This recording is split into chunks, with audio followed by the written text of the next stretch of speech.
The First Book of Moses, Bereshayath, Chapter 1, First Creation by Elohim.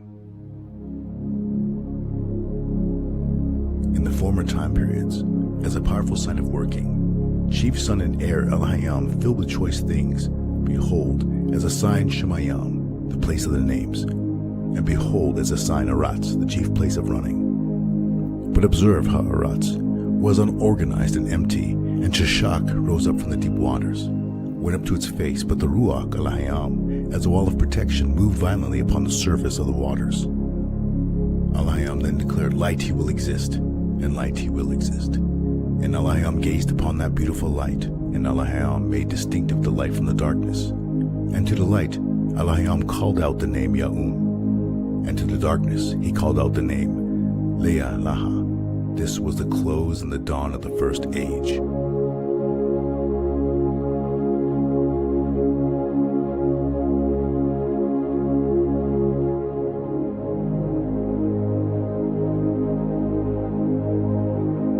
The Ketub Abarayath, or the Paleo-Hebrew, is a language over 5,000 years old. It chronicles a story branching forth from ancient time. His story, Yahweh. Walk into his story. Read the Paleo-Hebrew scriptures.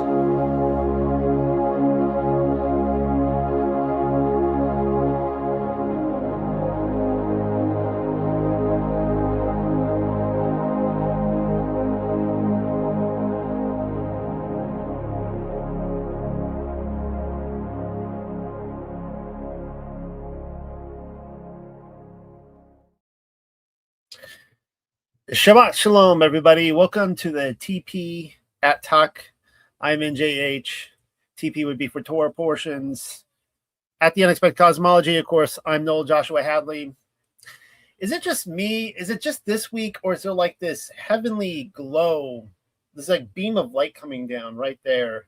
It's like some sort of halo. I hope it's not some sort of celestial sign or something like that. It's like, kind of going on. I don't know what's going on this week. But yeah, here we are this is kind of a choose your own adventure week, because just before this, went through the Didache, enjoyed it. Give it a listen if you haven't. And of course, you could choose to listen to that this weekend, or Paleo numbers 30 through 36, or both. Imagine that. Well, here I am back in my office, on my mobile office, my workstation on wheels, because that's how I like to roll. And let's look tonight at some of the stuff in the store. Just see if there's anything new that maybe I didn't mention last week. I don't know. You can check this out for yourself. I'll look at this. I'm on page 2. Let's go back to page 1. Of course, we have t-shirts. You are here. Moon map. The unexpected. I love the moon map. So great conversation start, as well as Dark Ages or 1,000 Years Reign of Messiah t-shirt over here for the 10-year anniversary. If you can imagine that, if you imagine 10 years since Rob Skiba and Rick Hummer did the Chicago experiment. And I remember when they did that, I was on the edge of my seat, because if you guys don't remember, leading up to that, like, Rob Skiba was on the fence. It was like, almost like the picking the flowers. He loves me, he loves me not.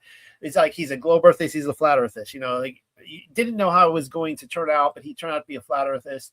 And so for I did this original article in conjecture with, or partnership with, Rob Skiba and Rick Hummer back in 2019. That was to celebrate the 3-year anniversary. And I was able to go back to the original audio recordings and expand it almost in double the size. Go back to their life and just listen to them as they were just talking to me, and just wrote it all down. So go check that out. And the reason I'm kind of pointing that out is that we are coming up. Get ready to realize how old you are, because I'm at that age where 2001 sounds like 21 weeks ago, not 25 years ago. We're coming up on the 25th anniversary of the 9/11 attacks. I know, right? We're getting old. I mean, there is the kids in high school, like no, the kids in college were born after 9/11. That is just like almost unthinkable. But I also wrote a biographical paper on that. At the same time, I did the same year I did the Chicago's Not a Mirage paper. What I wanted to do was, because most of my investigative papers are from, of course, my perspective, most of, but not all, but me writing about. But I wanted to do something different where it's from the perspective of other gentlemen researchers who are giving their experiences of what it was like on that day, how they came to truth afterwards, and the things that really stick out to them about 9/11. So I'm going back in for the 25th, and I'm greatly expanding. I'm not only doubling in size, I'm more like tripling or maybe even quadrupling it in size. And so I'm doing something a bit uniquely different. Usually when I interview people for my papers, you never hear the recordings. I don't share them with you. But this time around, I'm actually recording the sessions, and I'm going to be putting them on Patreon. So you see this right here. The first one I'm premiering is with Darren, and he gave his. You can see it's premiering in 4 days, 14 hours, 53 minutes, and 39 seconds.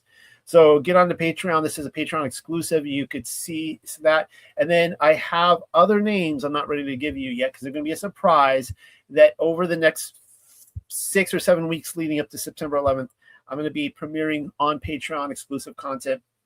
And of course, I'll be premiering the new paper as well. So you want to check that out. And anything else on here that's of interest? Oh yeah, there is this here. Of course, a lot of shirts, mugs, books, a lot of new books. The Lost World of Christian Epistles. I premiered that over the last couple of weeks. Which the Didache is from there. There's a lot. There's almost like 300 pages of just letters that are early second century, that are biblical New Testament era letters, that some of which I think should be in the Bible, like the Didache, First Clement. I would gladly just put those right in there. There's a few others. I love the Epistle of Polycarp. I don't care if he was like 50 or so years after, 70 years, whatever, after Messiah was on the earth. I think it should be in the Bible as far as I'm concerned. I love Polycarp. But there's the Lost World of the Christian Martyrs. There's the Volume 1, 2, and 3, the Golden Legend. The original Golden Legend is 7 volumes, and we have included all 7 volumes. We've just congested them up into 2, 2, and 3. But this right here, the Torah, which we'll be going through tonight. If anyone is new here and you're tuning in for whatever reason, I always need to remember to explain this. So we are going through the Paleo Hebrew Scriptures. That's our baby here at the Unexpected Cosmology. So, the saying, don't throw the baby out with the bathwater. We throw a lot of bathwater out, but the baby is here to stay. And we're getting ready. This is going to be a double portion. We're going to finish Numbers tonight. When you get into Deuteronomy, yeah, that thing just blows by like the breeze. It just flies by. And before you know it, you're rolling back that scroll. We're back in Genesis again. So it is not too early to get a copy of the Torah if you want to read along. It is beautiful to behold, paperback hard copy. And of course, we'll be rolling out a lot more books in the near future. But you get your copy right there. There's the Didache. Here we are. And oh yeah, just a remembrance that this is the budget we are looking to raise for 2026, $40,000. And you can see where we're at. And if y'all put that on your heart, we are greatly appreciative of that. Thank you very much for keeping us afloat. And there should be a link right under this video for that. Week 39, is it really though? Are we on week 42, 43? I don't know. I'm just counting up. It doesn't seem to calculate right to me, but whatever. This is the 39th Torah portion that we have done in this cycle. And this is a double portion, finishing Numbers tonight.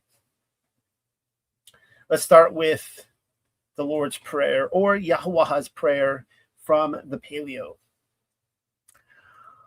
Our Father, set apart is your name, and your royal dominion, your pleasure, your delight, you will exist in Shamayam and in Eretz.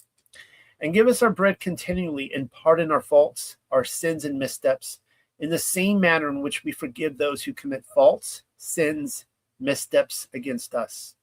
And all do not bring us into the hands of testing, but guard us from all evil. Amen.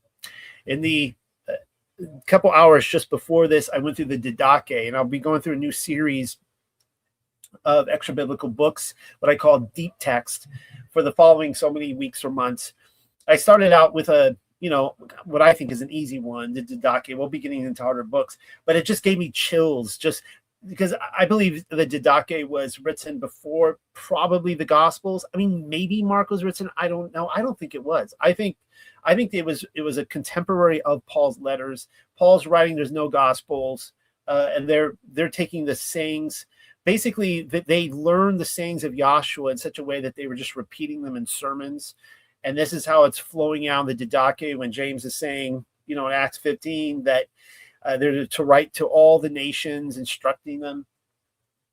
And it just gave me chills to see the Lord's Prayer preserved in the Didache, even before it appears in the Gospels. And there it is. So, this is as far as I'm concerned, one of the most theologically profound several lines in the entire Bible. I mean, you can just repeat this every day of your life and hopefully structure your prayers in this way. Even if you're not saying these exact lines, you structure them this way, and you're just like, oh my goodness, this is just, you go into greater and greater depths the further you go in life. And let's read from Deuteronomy 6 from the Paleo, which we might be covering this next week or 2 weeks. You have to stay tuned. Hear, understand, and obey, O Yasharel, Yahuwah, Allahayanu, Yahuwah, Akkad. That means, that's where you hear the Lord is one. And you have loved Yahuwah, your Allahaya, with all your heart, and with all your nefesh, and with all your strength. And these matters, these words set in order, which I have commanded you this day, shall be upon your heart. And you shall teach them with sharp sayings unto your sons, and you shall set these words before them when you sit down in your house, and when you walk along the way, and when you lay down, and when you rise up. Might as well just put in there when you dream. And you shall bind them for a strong established sign upon your hand, and for bands between your eyes. And you shall write ketub them upon the mazauza of your house and upon your gates. Deuteronomy 6, 4-9. That's another one of the passages that was highly insinuated or suggested in the Didache. All right. Reading through the rest of Numbers tonight. Here we go. And I have to say, Numbers 30 is one of my, I probably say this every week, but it's one of my favorite chapters in the whole Torah. I love Numbers 30. And Meshach declared toward the heads of the tribes of the sons of Yasharel to say, this is the matter which Yahuwah the ever-living has commanded. If a man should vow a vow unto Yahuwah the ever-living, or perhaps swears an oath to bind his nefash, he shall not break his word, his debar. He shall not break it. He shall fashion like that which has gone forth from his mouth. What a great line. Whatever, if you say it, you fashion it, baby. Do not let there be empty or void words coming out of your mouth.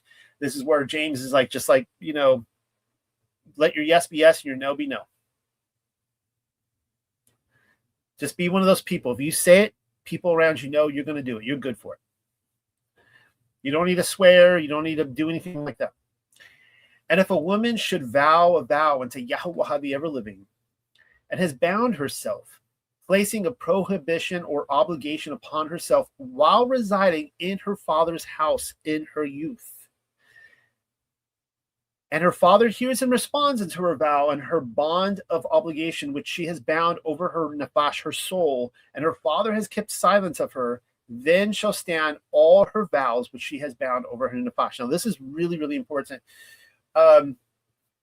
And fathers, for those of you who are fathers out there and you have little girls, there is a spiritual reality to this that because I have a little girl myself, we all need to pay attention to.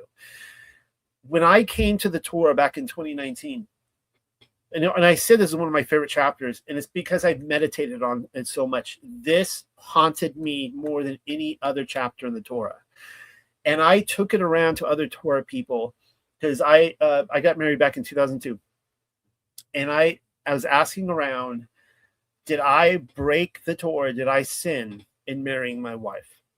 The reason, let me give you guys a little backstory. Some of you know my backstory. I don't really talk about it so much because it's just, water under the bridge. But we got married when we were very young. She was 19. I was 21. And we weren't intending to get married that young. Now, we call ourselves now high school sweethearts. We were friends in high school, and we hung out and ate lunch together every day. We met in biology class, and we went on some dates and that kind of stuff. And we got really serious in college in our church group, and we of course got engaged. Now, for us, the idea of dating was like kind of boring. Like, we weren't really dating. We were courting. We were like, do we see ourselves spending the rest of our lives together? Because if we don't, we're just going to go, with other people. Like, there's no point in just dating around different people. We're taking this serious. And we decided when we were quite young, we were both teenagers, like, yeah, we want to get married. So we made our intent known that when we get through college, we're going to get through college first, and then we're going to get married. And so we were like a few years away from that. And so here's the thing. Just give you the end of the story. As I pass this around with a lot of other tour people, they're like, dude, brother, like you fulfilled your end of this. Like you were not in sin.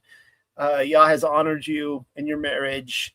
You did not break this. And I'll give you some of that, why that is.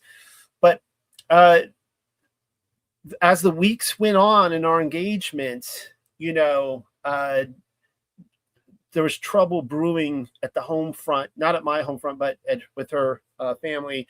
And they eventually got to the point where they tried everything they could to break off our marriage, and they made it very public. It didn't start out that way. And it ended with us getting married a lot sooner than we intended to, because she basically had no one to really care for her.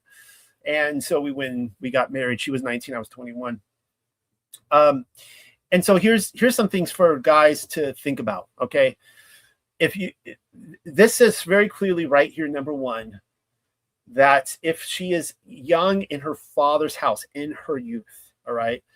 So in this day and age, fathers will release their daughters. They'll go off in the world. The father will no longer be providing. He will no longer be a shelter or an umbrella over that daughter.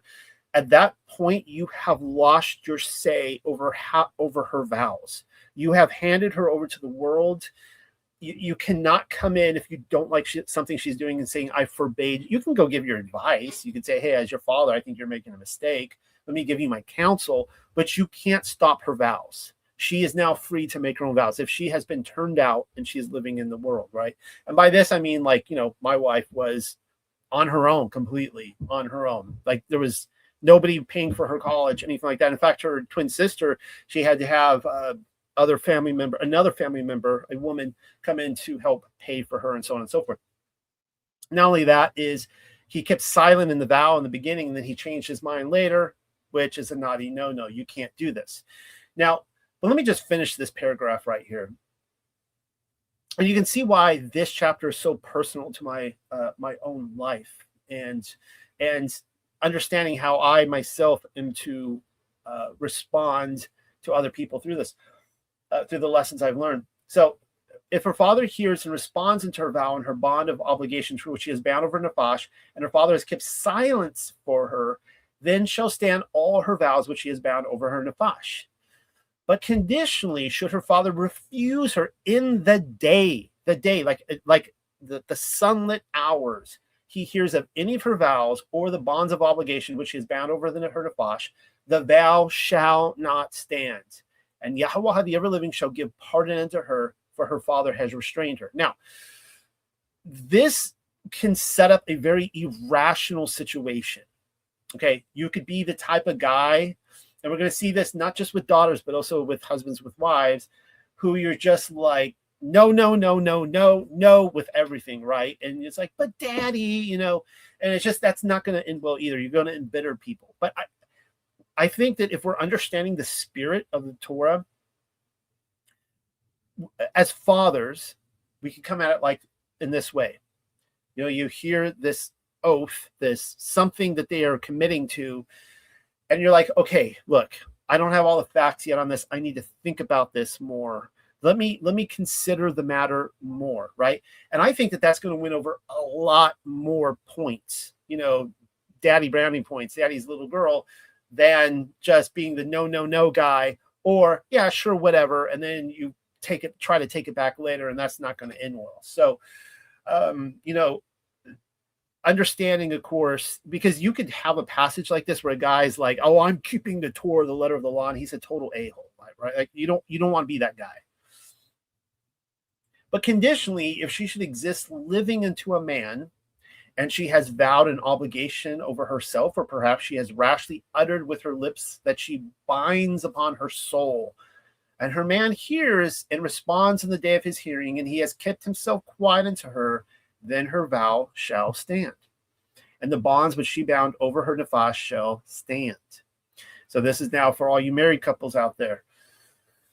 But conditionally, should her man in the day of her hearing make void or decline her vow, then he makes her vow which she has vowed void, and he shall bring to nothing that which she has rashly uttered with his lips, with which she has bound her nefash, and Yahuwah the ever-living shall give pardon unto her. So he will, I don't know if it's even a matter of forgiving her. Yahuwah's like, yeah, you're just pardoned. It's like you never gave the vow, because you have an authority over your life, which he has. He's not going to go through with this. By the way, this is one of the prayers that I have prayed throughout my life, and Yah has honored this. Maybe not that week, but, as time goes on, he's honored this, where I have prayed that, I feel Yah is leading me. Now, I am, the man of the household, but you hear so many married couples in this walk, they're divided, right? And I'm so grateful that we don't have a divided household in this way. And one of my prayers has been, Yah, I feel you leading me in this direction, either in this type of teaching or this lifestyle or something. I need my helpmeet coming alongside me, because I can't do it without her. I need her support. And he's always honored that. And, sometimes this prayer can take 5 to 10 years, guys. Okay. Like, just give it time. Be obedient in your prayers. Be faithful in your prayers. But the vow of a widow, so the husband is dead, or in biblical terms, he may not be dead. Maybe he has turned her out, and she no longer has a protection over her. So it's almost unthinkable in biblical terms that a father would turn his daughter out. But that just, in the modern liberal worldview, with feminism, that's just what you do. You just turn your daughter out. And then you're expected to give your blessing to the marriage and walk her down the aisle, and you've already handed her away. It's just like everything is just twisted nowadays. So the idea is that the daughter is living under the father until she's handed away into marriage, and she always has a man over her. But now either she's been turned away, she has no protection. So the man who's turned her out, he can't go and say no to her vow. So, but the vow of a widow, and her that has been driven out, all that she will bind over her nefash shall stand over her. She is free to make her own decisions. And we've been seeing a lot of passages in here. Last week, I think we saw it last week with the 5 daughters that were actually granted land in Israel. And we're going to see also the marriage of daughters with an inheritance in this passage too. But conditionally, if in the house of her man she has vowed, or perhaps she has bound a bond of obligation over her nefash with an oath, and her man heard, and he kept his silence toward her, and he did not avoid her vow, then every bond which she bound over her nefash shall stand. So this is a part of being a man of your word, right? That's also the things you don't say. You have to be a man of the things you don't say. But conditionally, should her man declare them void on the day he has heard, all which goes out of her lips for her vow or for the bond upon her nefash shall not stand. Her man has made them void, and Yahuwah shall give pardon unto her. All her vows and all imprecations for submitting the nefash, her man may make valid on her man, or her man may make void. And conditionally, should he hold his peace, keeping silent toward her, her man, day after day, he makes valid all her vows, or perhaps all her bonds with which are over her. He establishes them, for he had kept silent toward her in the day he heard, but conditionally breaking them, he should make them void after he has heard. Then he shall carry her guilt contracted by sinning. Now, this passage right here, as far as I'm concerned, is the biggest affront to feminism. I don't know if it's the biggest. For me, it is. And when I think of feminism, I'm thinking of the suffragettes, the 19th Amendment, going all the way back to the right to vote. And in this way, I know this is, if this is offensive, I really don't want to be offensive. I think as a channel and a ministry, you guys see that I'm really big on like the wisdom, Hakamaha, the feminine Holy Spirit, and the whole princess, the archetype and all that, looking at all this kind of stuff, and the true woman, the higher spiritual woman, and the man and woman came together. Nevertheless, I do agree with the model, the patriarchy of the man being the Messiah in the household, and so on and so forth. And this passage right here destroys the idea that women should vote. Now, I get in this day and age that liberalism feeds, like liberalism only survives where there are broken families. And this was the desire from the very beginning to give women the right to vote. And as I have pointed out in the past, 130 years ago, 140, 150 years ago, 110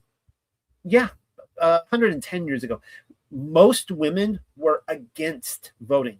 They didn't want to vote because they understood the biblical model that they have come into a family where the man of the household, the landowner, he is the one making decisions and representing the family. And so what's happening is that if you're having the man and the woman divided and going and voting for completely opposite things, there's that breaking of the vow right there, the oath and all that kind of stuff. It's a mess. It's a total mess. And I don't believe that this is the way Yah designed it. Nevertheless, if you were to remove that right, the 19th Amendment, then I'm sorry. If they kept the 19th Amendment, but women stopped voting, then conservatives would be done. Liberals would just win the day every single time. It's just the way it works. So there's been many mistakes that we have made as a country. Most of them are not recognized. The 20th Amendment, prohibition, was recognized. They at least repealed that one. But yeah, so now, how do you feel about this?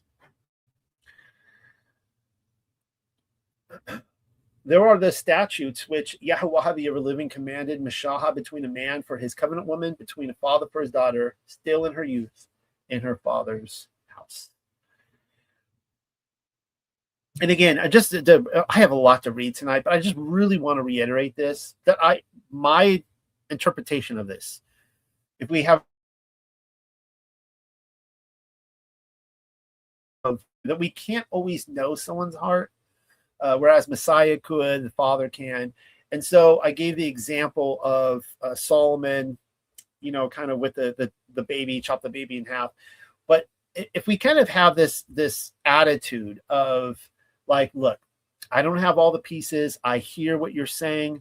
Can we maybe, I need more time to think about it, because if you're going by a literal, like you have to say yes or no before the sun, hurry up, it's setting in 15 minutes. Give me your yes or no. You're just going to make some foolish decisions. So tonight I'm going to be showing you a few different biblical examples of Numbers 30 fleshed out, and you're going to see some good examples and some bad examples. I think more bad examples than good, but we'll see some good examples. At least one good example.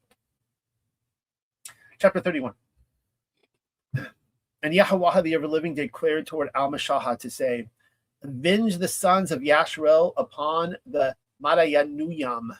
Afterwards you will be gathered toward your people. This is kind of sad in a way, because these are the children of Abraham through his wife after Sarah, the K name. What is it? I don't have the notes in front of me. I always forget her name. But of course, the Moabites are the children of Lot through his incest with his daughters, which is lovely to think about. They're probably I don't quite know if it was like, the ding, ding, ding, ding, ding, ding, ding as they're going along. I don't know if it's quite like that, but they're probably, had crooked teeth. That's the way I kind of, a little inbreeding probably with them. But these are the people who they were never intended. These were the family of Israel. They were connected through Abraham, every single one of them. They were family. They were the cousins, and they were intended to be there. They weren't intended to be destroyed, and they kind of wrecked themselves. Remember, Moses was like, look, with the Edomites, with the Moabites, look, I just want to pass through your highway. I'm not going to, I'll pay you for everything. If anything is destroyed, any water, anything, I'll keep away from it, but we will pay back everything. We just want to get through. And they're like, nope. Not only that, they formed alliances and try to take them out. So now Yahweh, he's like, we're going to get vengeance on these guys. You're going to wipe these people out. So yeah, Keturah, thank you, Lisa. Thank you for that. Keturah, the children of Keturah, they're about to get wrecked. And Meshach said a word in order for the people to declare, array yourself for battle, men unto the host, and they will exist against Midian, and avenging you will exact the punishment of Yahweh, the ever-living, upon Midian. So the god that they were worshiping was Baal Peor. I believe Pamela gives the meaning of Baal Peor to be Lord of the Mountain, but I have seen people translate it to be Lord of the Spreading. That he was some sort of sex god, like the groomsman of the spreading. And so obviously they brought the sex god down, the Midianite women, and but as a result, they're going to get slaughtered. Select 1,000 of each tribe. For all the tribes of Yasharel, you shall send them out to the host. And he chose from the thousands of Yasharel 1,000 of a tribe. 12,000 were equipped for war. And Meshach has sent them forth, 1,000 for each tribe, for the host, with Phinehas, or Phayanukas, son of Eleazar, the priest, for the host, with the Kudash implements and the silver trumpets for blowing the Thira'u-aha in his hand. And they waged war against Midian, like that which Yahweh the ever-living had commanded Meshach, and they executed all the males. And I take that to mean they wiped them out. Like they're gone, just genetically gone. Except for, of course, we'll see some of the virgin women. And they executed the king of Midian, the guy who got Balaam to try to curse him. Beside the ones who were executed, we have here Aya and Rakum and Zeor and Haor and Raba'ah, 5 kings of Midian, and of course Balaam, the prophet, the so-called prophet of Yahweh, and Balaam, son of Beor, they slew with the sword. Of course, we read later that it was actually Eleazar himself who chased them down and personally slaughtered him. And I think in this way, in this battle, we're seeing, I think that there's a lot of connections with this actual battle to the initiation of the millennial kingdom, when Elijah is said to lead the charge and, destroy the Antichrist. And in this way, he's destroying the false prophet. And I've shown that last week with St. George. I think there's a lot of connections there. And it's interesting, too, that this is right before they cross over into Jericho. They're about to enter the promised land, the last great battle. So you figure that how many kings were here? They went up, 12,000 guys go up against all these kings, all these armies. This had to be epic. I mean, this would probably be like, if Mel Gibson made this into a movie, it'd be a 3-hour movie of just bloodshed in the battlefield. It would be like that scene in Jasher where the 12 sons of Israel or Jacob, actually would have been the 10 sons, because Joseph and Benjamin didn't take part, but they went, battle after battle after battle and just wiped out all the armies and the kings. Same thing. And it's told in like 3 sentences.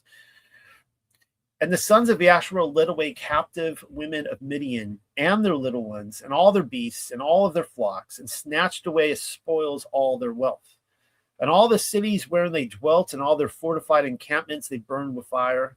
And they took for themselves all the spoils and all the bounty in Edom and in Beast. And they brought toward Al-Mashahah and toward Al-Eliezer, the priests, and toward the gathered assemblies of the sons of Yasharel, the captives and the bounties and the spoils toward the encampment in the dry, arid regions of Moab, which are over against the Yarden near Jericho. You have to wonder how we see Eliezer here, but let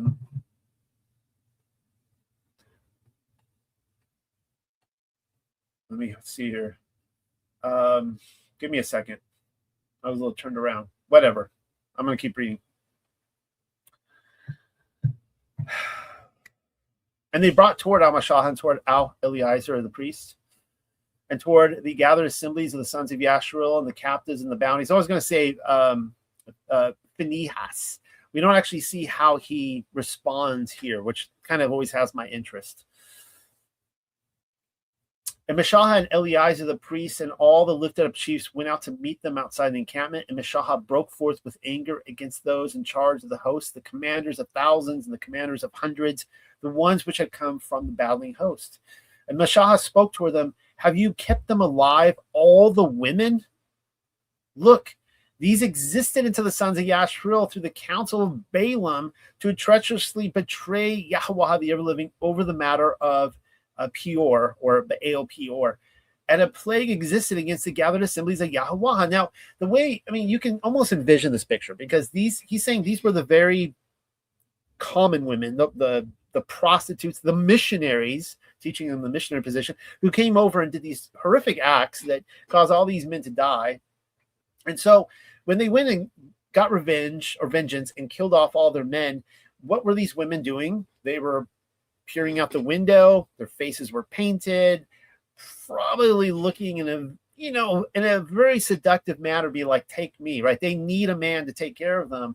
And so they're showing up like a clown show.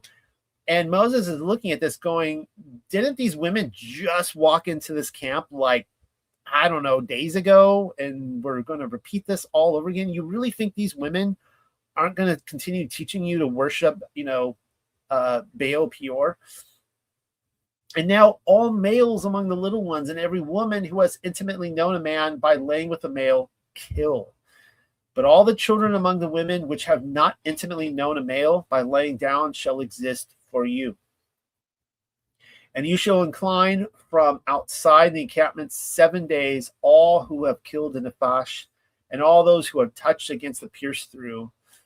You shall purify yourselves on the 3rd day, and on the 7th day, you and your captives, and all clothing and all implements and all implements made of wood, you shall purify them. Now, some people are going to say that's a harsh treatment, that they got the death penalty. But look, if the women were innocent, they didn't take part in it, then they were pure. It seems to me like, as I'm reading this, that there was almost like a repeated sin of Sodom and Gomorrah, where the men would exchange their wives at the festivals, because it seems to me like there was a great number of these women, and they were married women, because they talk about here only the virgins were spared. So if there was a woman who had intercourse at some point in their life, it seems like they were sent over to bed with Israel. So men were running over their wives for this turning their wives into prostitutes. This is pretty sad. And Eliezer the priest declared toward the men of war which had gone into battle, this is the statute of the Torah which Yahweh the ever-living has commanded Mashahah. Surely all the gold and the silver and the copper and the iron, the alloy and the lead, all things which go through fire and can be purified, certainly in the water of impurity, he shall be purified from uncleanness. And that which cannot go through fire you shall cause to pass through water. And you shall wash your garments on the 7th day, and you shall be clean, and afterwards you may come toward the encampment. So it's kind of interesting. Everyone who went and fought this battle, they're excited. They've survived the battle. They want to come back and celebrate. You probably want to get intoxicated, whatever, right? You got these women. Unfortunately, I shouldn't say unfortunately. Unfortunate in their thinking that like they had these women, now they had to kill them off, but they still have these other women and stuff like that. But they have to stay outside for 7 days out of the encampment until they're purified, and then they can come in and celebrate with the others. And Yahweh, the ever-living, spoke toward Amashahah to declare, lift up the head from the spoil, the captive of Adam and of beast, you and Eleazar the priest, and the head of the fathers and the gathered assembly. And you shall divide into two parts the bounty between those who seize them for battle, those going forth for the host, and between all the assembly. And you shall raise a tribute unto Yahweh the ever-living from the men of war, those going forth unto fighting. One nephash from 100 taken out of the Adam and out of the herd and out of the asses and out of the flocks. From their divided half you shall take them and shall give unto Eleazar the priest as a heave offering unto Yahweh the ever-living. And from the divided half of the sons of Yasharel you should take one portion from out of 50, out of Adam and out of the herd and out of the asses and out of the flocks from all beasts, and shall give them unto the Levites, the Lahwayam, which guard the station of the Mashkin dwelling place of Yahweh the ever-living. And Mashahah and Eleazar, the priest, just as Yahweh the ever-living had commanded unto Mashahah. And the bounty existed, the excess of the spoils which the men of war had seized, 600,000 and 70,000 and 5,000 sheep, and of the herd 2 and 70,000, and of asses 1 and 60,000, and the nephash of Adam out of the women who had not intimately known a man by lying down with him. All the nephash were 2 and 30,000. And the divided half existed, those going forth in the host. From the sheep were numbered 300,000 and 30,000 and 7,500. And the tribute existed unto Yahweh the ever-living. Out of the sheep were 600, 5 and 70. And the cattle were 6 and 30,000. Then the tribute for Yahweh the ever-living was 2 and 70. And the asses were 30,000 and 500. Then the tribute unto Yahweh the ever-living was 1 and 60. And the nephash of Adam were 16,000. Therefore, the tribute unto Yahweh the ever-living was 2 and 30 nephash. And Mashahah gave the tribute for a heave offering unto Yahweh the ever-living, unto Eleazar the priest, like that which Yahweh had commanded unto Mashahah. And from the divided half of the sons of Yasharel, which Mashahah had separated from the men, the ones from the host, and the divided half of the assembly existed. From the sheep 300,000 and 500, and the cattle were 6 and 30,000, and asses were 30,000 and 500, and the nephash of Adam were 16,000. And Mashahah took from the divided half of the sons of Yasharel the seized possession out of 50, out of Adam, and out of beasts, and he gave them unto the Levites, which guarded the station of the Mashkin dwelling place of Yahweh the ever-living, like that which Yahweh the ever-living had commanded unto Mashahah. And those in charge, which were over thousands, the commanders of thousands and the commanders of 50, went toward Amashahah, and they spoke toward Amashahah, your servants, which have lifted up the heads of the men of war who were under our hand, and there lacks not one man from among us. And we have brought near an offering unto Yahweh the ever-living from that which each man has acquired, implements of gold leg chains, and bracelets, seal rings, earrings, and necklaces of globules, golden globes strung together to form a necklace, to the face of Yahweh the ever-living, to make a covering atonement over our nefashat, or souls, to the face of Yahweh the ever-living. And Mashahah and Eleazar the priest took the gold from them, all fashioned from implements, and all the gold existed, the offering which they lifted up into Yahweh the ever-living, 16,750 shekels from the lifted up nobles of the thousands and the lifted up nobles of hundreds, which the men of war had seized, each man for himself. And Mashahah and Eleazar the priest took the gold from the commanders of the thousands and the commanders of the hundreds, and he brought him toward the tent of meeting for a remembrance for the sons of Yasharel to the face of Yahweh the ever-living. The inheritance of Reuben and Gad, and also parts of Mashahah. Not Mashahah. I'm so backwards tonight. Manasseh, I believe. Not Mashahah, Moses. He's a Levite. He doesn't get any inheritance. But anyways, and a great number of livestock existed for the sons of Reuben and for the sons of Gad. Robust, strong, very numerous. And when they observed the land of Yaazar and the land of Gilead, that, behold, the place was a place for livestock. So just, they're like on the plains of Moab, right? But they're going and seeing more land now as they went and they killed all these people off. And they're like, wow, there's a lot of great grazing land here. And the sons of Gad and the sons of Reuben went and spoke toward Amashahah and toward Eleazar the priest and toward the lifted up chiefs of the assembly to say, Atara Uth, which is crowns, crowns and Diaban and Yaazar and Numerah and Chashaban and Eli Alaha and Shabam and Nabau and Ba'an, the land which Yahweh the ever-living has smitten to the face of the gathered assemblies in a land is a land for livestock. Let me just go read the meanings of these. Penning, whom Yah has helped, leopard, reason or understanding, Allison, sweet smell, prophet, and indwelling. I guess that's what all those places mean. These your servants have livestock, and they declare conditionally, if we have attained favor in your eyes, give this land unto your servants for possession. Let us not pass over the Jordan. This kind of reminds me of a little bit, but not quite close, the prodigal son who went and asked for his inheritance first. Because Moses takes offense at this pretty quickly. And of course, with the prodigal son, when he gets his inheritance, he just skedaddles, right? So we see Moses here. He's like, you better not do that. Like, if you're going to get your inheritance now, you better stick it out with us. And Meshach declared toward the sons of Gad and to the sons of Reuben, shall your brothers go to war while you settle down to dwell in this place? For what reason do you turn aside the hearts of the sons of Yasharel from passing over into the land which Yahweh the ever-living has given to them? Like this did your fathers fashion when I sent them forth from Kudash Baranuah to observe the land. And these would be the 12 scouts. When they ascended into the valley of Ashakol and observed the land, they dissuaded the heart of the sons of Yasharel so as to not go toward the land which Yahweh had given to them. And Yahweh the ever-living burned with anger on that same day, and he swore to declare conditionally, since the men, the ones ascending from Mitzrayim, from sons aged 20 and higher, shall not observe the land which I swore unto Abraham and unto Yitzchak and unto Yaakov, because they have not fully followed me, except Caleb, son of Yephanuah the Kunuziah, and Yahushua, son of Neum, for they fully followed Yahweh. Now, see, the way I see this going down is that this is a completely new generation, right? They were either little kids or they weren't even, maybe born yet at this time. And so Moses is like, here we go again. We're going to repeat this all over again. There's going to be a wicked report. They're not going to go into the land. They're going to faint with terror. They're going to see their brothers over here, not even going to help them. And we're going to repeat this. We're going to stuck out here another 40 years or worse. Something worse is going to happen.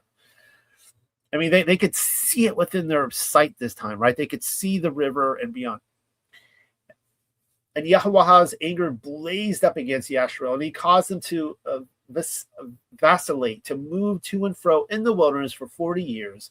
And so all the circuit of that generation that had fashioned evil in the eyes of Yahweh the ever-living had been consumed. And behold, you have risen up in the place of your fathers. You are the offspring of sinful men, to increase again and again the burning heat of Yahweh's anger toward Yasharel. For you do turn back from following after him, and he will again add rest unto them in the wilderness, and you shall bring destruction upon all this people. And they approached toward him and said, walls for small cattle we will build for our livestock here, and cities for our little ones.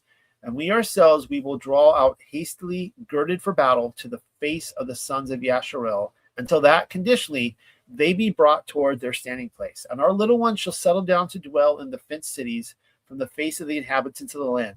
We will not turn back into our houses until every man of the sons of Yasharel shall receive his inheritance. For we will not inherit with them in the region beyond the Jordan or further, for our inheritance has come unto us in the region beyond the Jordan, eastward of the Jordan. I don't know if you just noticed what happened there, but Numbers 30 has just been rehearsed, right? So this has been laid down. Moses, in this case, is their leader, so I guess he's the father or the husband, whatever in the situation. But he hears their vow, or whatever they have vowed themselves to, their oath, and he immediately, on the day hearing it, he's like, no. Unless if you can promise to come through on your end over here. And they say, we will do that. They give their assurance that they will. And Meshach declared toward them, conditionally, if you fashion this purpose plan, conditionally, if you will draw out, girded for battle, to wage war to the face of Yahweh the ever-living, and if you, all of you, arrayed for battle, cross over the Jordan to the face of Yahweh the ever-living, until he has disposed dispossessed his dark enemies from before his face. And I think that's an interesting phrase. I didn't ask Pamela about that, but his dark enemies and what she means by that. That's a very interesting line.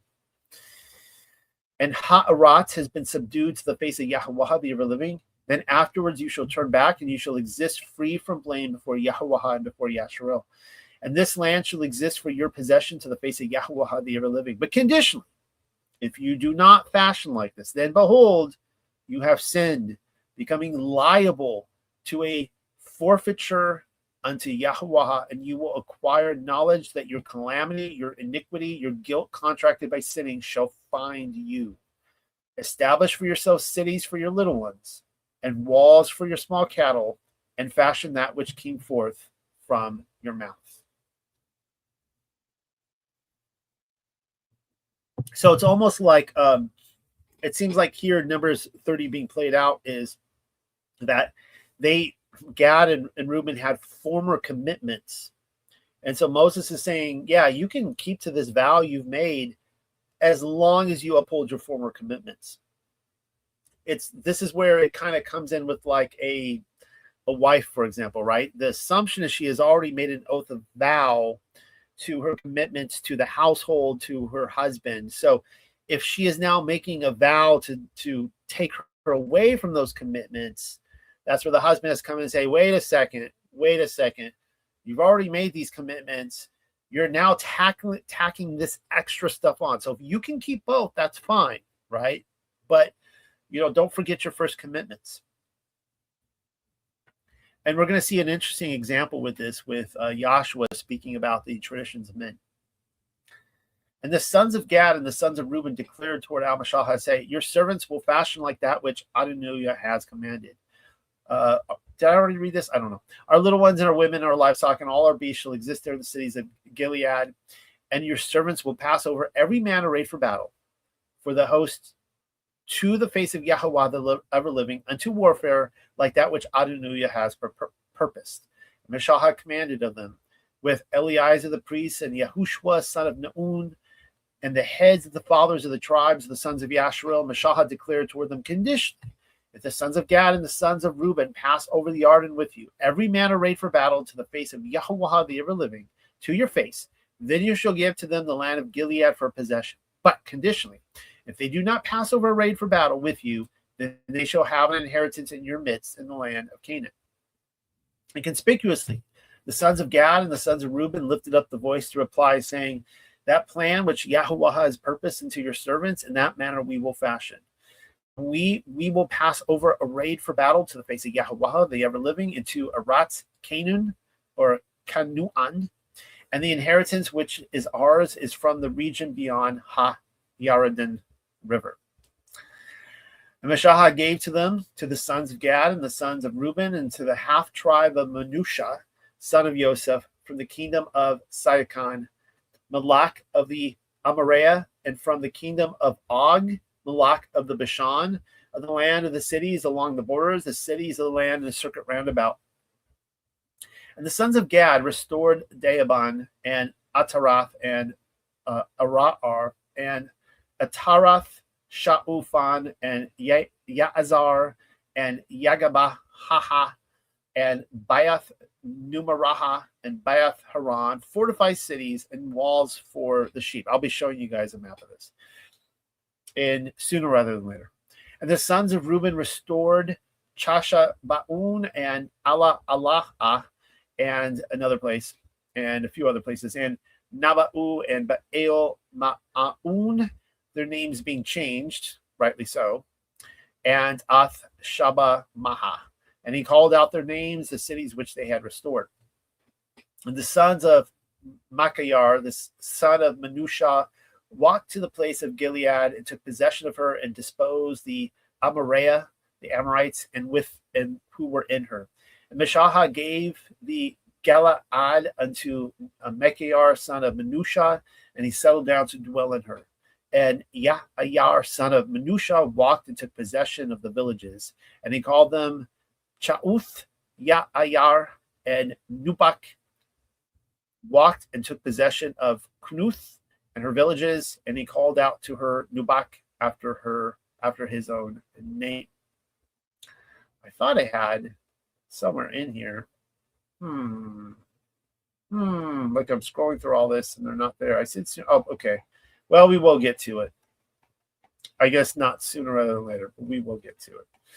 Now I've lost track of where we're at. Okay. Chapter 33. The record of Yasharel's journey from Mitzrayim into the Jordan. These are the stations on the journeys of the sons of Yasharel, which he brought forth out of Mitzrayim for their host under the hand of Mishaha and Aaron. And Mishaha wrote the place from which they went out according to the stations of their journeys, and they lifted up from Ramses in the first Kadash on the morrow after Pesach. He brought forth the sons of Yasharel with a lifted up hand in the eyes of all the Mitzrayim. And the Mitzrayim were burying those which Yahweh the ever-living had smitten along among them, all the firstborn. And upon their Allahayam, Yahweh had fashioned punishments. That's a great line right there. Why do I miss that every Exodus? I should just be quoting from Numbers 33:4. And upon their gods, Yahweh had fashioned punishments. Great line. And the sons of Yasharel lifted up from Ramses and encamped in Succoth. And they broke camp from Succoth and settled down in Athum, which is on the extremity of the wilderness. And they pulled up stakes from Athum and turned toward the mouth of the caverns, which is over against the face of Baal Zephon. And they encamped to the face of Magdol. And they lifted up camp from the mouth of the caverns, and they passed through the midst of the sea into the wilderness of Athum, and they encamped in Maraha. And they pulled up stakes from Maraha, and they pitched tents at Yalamaha. And in Yalamaha, there were 12 fountains of water and 60 palm trees, and they encamped there. And they lifted up camp from Yalamaha, and they settled down by the Saup Sea. And they removed camp from the Saup Sea and pitched tents in the wilderness of Zion. And they pulled up stakes in the wilderness of Zion and encamped in Dapha Kuha. And they lifted up camp from Dapha Kuha, and they settled down in Alaush. And they broke camp from Alaush, and they set down in Raphayadam. And there existed no water for the people to drink. And they removed from Raphayadam, and they encamped in the wilderness of Sayunuya. And they lifted up camp from the wilderness of Sayunuya, and they set themselves down in Kubarath Thuah Wafa. And they pulled up camp from the graves of Lust, and they inclined themselves in Chatsarath, and they lifted up from Chatsarath, and they encamped in Rathumaha. And they pulled up stakes from Rathumaha, and they pitched tents in Raman Farats. And they removed from Raman Farats, and they encamped in Labanuha, and they pulled up stakes from Labanuha, and they pitched tents in Rasaha. And they lifted up from Rasaha, and they inclined themselves in Kuhala Thuha. And they broke camp from the place of assembly, and they settled down in Mount Shafar. And they pulled up stakes from Mount Shafar. Sounds like quite the camping trip. And they camped in Karadaha. And they lifted up camp from the place of terror. Oh, I'd like to hear more about that. And they set themselves down, and that sounds like a fun place. Kids, where are we going next, love? Kids, we're going to the place of terror. We're going to pitch tents there for a while. And they set themselves down in Makuhalath. And they removed from Makuhalath, and they encamped in Thukath. And they pulled up stakes from the lower parts, and they settled down in Thurak. And they removed from Thurak, and they pitched tents in Mathukuha. And they lifted up from Mathukuha, and they inclined camp in Chasha Manuha. And they pulled up stakes from Chasha Manuha. And they inhabited Masaruth. And they removed from Masaruth, and they settled down in Banuya Ya'akun. And they lifted up from Banuya Ya'akun, and they inclined camp in Char Ha Galagad. And they pulled up stakes from the cavern of thunder. That sounds like a fun place too. And they pitched tents in Yata Bathuha. And they removed camp from Yata Bathuha, and they settled down in Abaranuha. And they lifted up from Abaranuha, and they inclined camp in Atsa Yaun. And they pulled up stakes from the warrior's backbone. And they pitched tents in the wilderness of Zan, which is Kudash. And they removed camp from Kudash, and they settled down in Mount Har, among the extremity of Aratz Adaum. And Aaron the priest ascended toward the Mount Har upon the mouth of Yahweh the ever-living, and he died there, the 40th year of the going forth the sons of Yasharel from Aratz and Mitzrayim, and the 5th Kadash on the first of the Kadash, and Aaron was a son of 123 years when he died on Mount Har. And the Anuya Malak Arad heard and responded, and he dwelt in the Negab in Canuan upon the coming of the sons of Yasharel. And they lifted up camp from Mount Har, and they pitched tents in Zala Ma'unuha, and they pulled up stakes from Zala Ma'unuha, and they settled down in Fa'unun. And they removed camp from Fa'unun, and they inhabited Abath, and they departed by Abath, and they set themselves down in the ruins of Abaram on the border of Moab. And they lifted up from the ruins of Abaram, and they inclined camp in Diabaun Gad, and they pulled up stakes from Diabaun, and they pitched tents in Alwan Dabala Thuya Maha. And they departed from the concealed house of 2 figs, and they settled camp in the mountains of Abaram to the face of Nabau, and they lifted up from the mountains of Abaram, and they pitched tents in the dry, arid region of Moab over against the Yarden near Jericho. And they encamped over against the Yarden from House of Desolations unto the meadow of Acacias in the dry desert regions of Moab. Makes you kind of nostalgic, doesn't it? For the last several months of our Torah portions, all that we've read through, it's like, I remember that. Good times. More bad times than good, but there were some good times in there. Torah for possessing the land. And Yahweh the ever-living sent a word in order toward Al-Mashahah in the dry desert region of Moab, over against the garden near Jericho, to say, send a word in order towards the sons of Yasharel, make declaration toward them, if you pass over the Jordan into Canaan, and you have disposed all who have settled down to dwell in the land from before your face. You've killed some Nephilim, and you have destroyed all their figures, and you have destroyed all their molten images and all their high places. Then you shall seize possession of the land, and you shall settle down to dwell in her. For I have given unto you Ha'aratz to occupy upon her. And you have inherited the land by allotment, according to your families, to the great in number, the greater inheritance, and to the fewer in number, you will give the smaller inheritance. Toward wherever the allotments falls to him, that shall exist for him according to the tribes of your fathers shall you inherit. But conditionally, if you do not dispossess the inhabitants of the land, it shall exist that those who remain from them shall be for thorns in your eyes and prickles in your side, and he shall distress, shall afflict, shall besiege you upon the land wherein you have settled down to dwell in her. And it shall exist like this: what I purpose to fashion unto them, I will fashion unto you. That's a great little passage right there that reminds me that this really, the Torah of the land here can be applied to every country, that it is our responsibility to clean out our own house first, right? That, just that leaven grows in there, right? And he's saying, like, look, you don't destroy, take out all these people like, I've asked you to, just letting you know, they're going to be a thorn in your side for the next, hundreds, thousands, however long you're here, they will be a constant problem. Instructions for the allotment of Canaan. And Yahweh the ever-living said a word in order toward Al-Mashahah to declare, command the sons of Yasharel and make declaration to them, if you come toward the land of Canaan, this is the land which falls to you by inheritance, Canaan for her borders. Then your southern region shall exist from the wilderness of Zan over against the hand of Adaum, and shall exist to you the southern border from the extremity of the Salt Sea eastward. I'll be showing you a map of this too. I mean, everyone can, I'm sure everyone listening knows what the Holy Land looks like, but, maps are fun. I'll be showing you a map. And for you, the boundary shall turn from the south into the ascending of Agara Bayam, passing through Zanuha, and shall exist going out from the south into Kudash. Beranuah shall go forth to the village of Adar and pass through into Atza Manuha. And the border shall go round in a circuit from Atza Manuha to the river of Mitzrayim, and goes forth out of the sea. And the sea border shall exist unto you, the great sea for a border. This shall be your border seaward. And this shall exist to you a northern border from the great sea. You shall extend outward for you the mountain of mountain.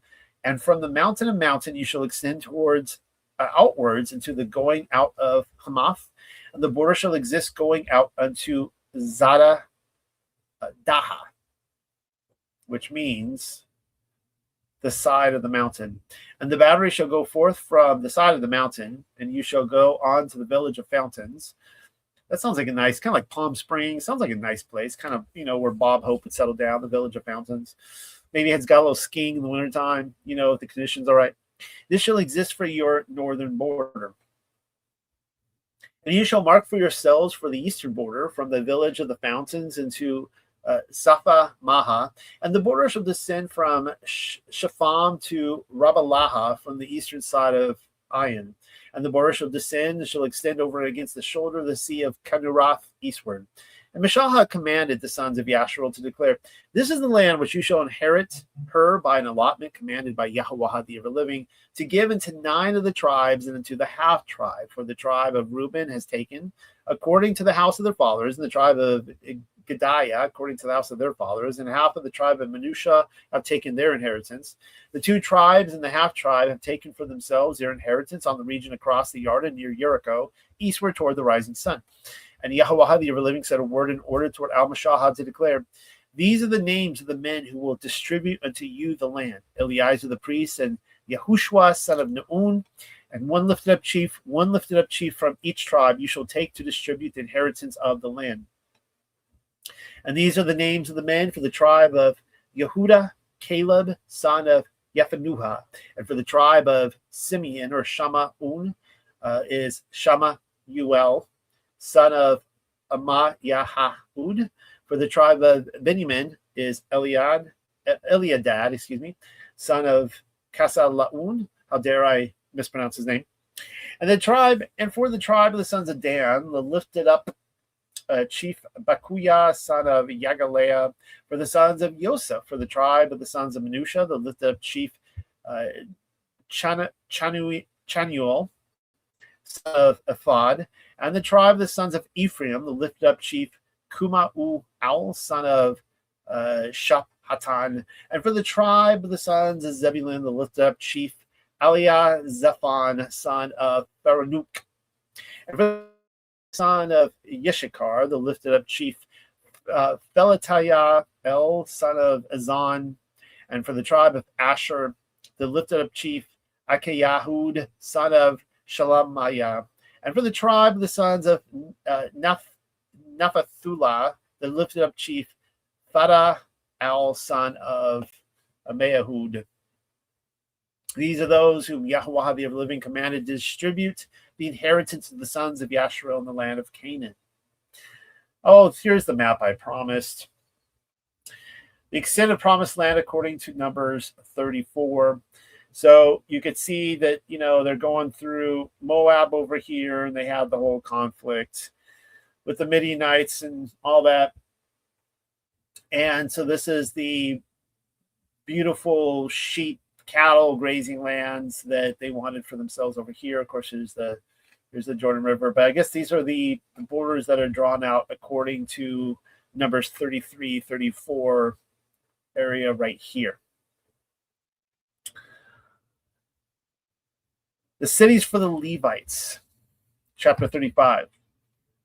And Yahweh the ever-living said a word in order toward Al-Mashahah in the dry desert region of Moab over against the Jordan near Jericho to declare, command the sons of Yasharel that they give unto the Levites an inheritance for their possession cities to settle down to dwell in, an open space for the cities and a circuit round about them you shall give unto the Levites. Now, we kind of take this for granted, but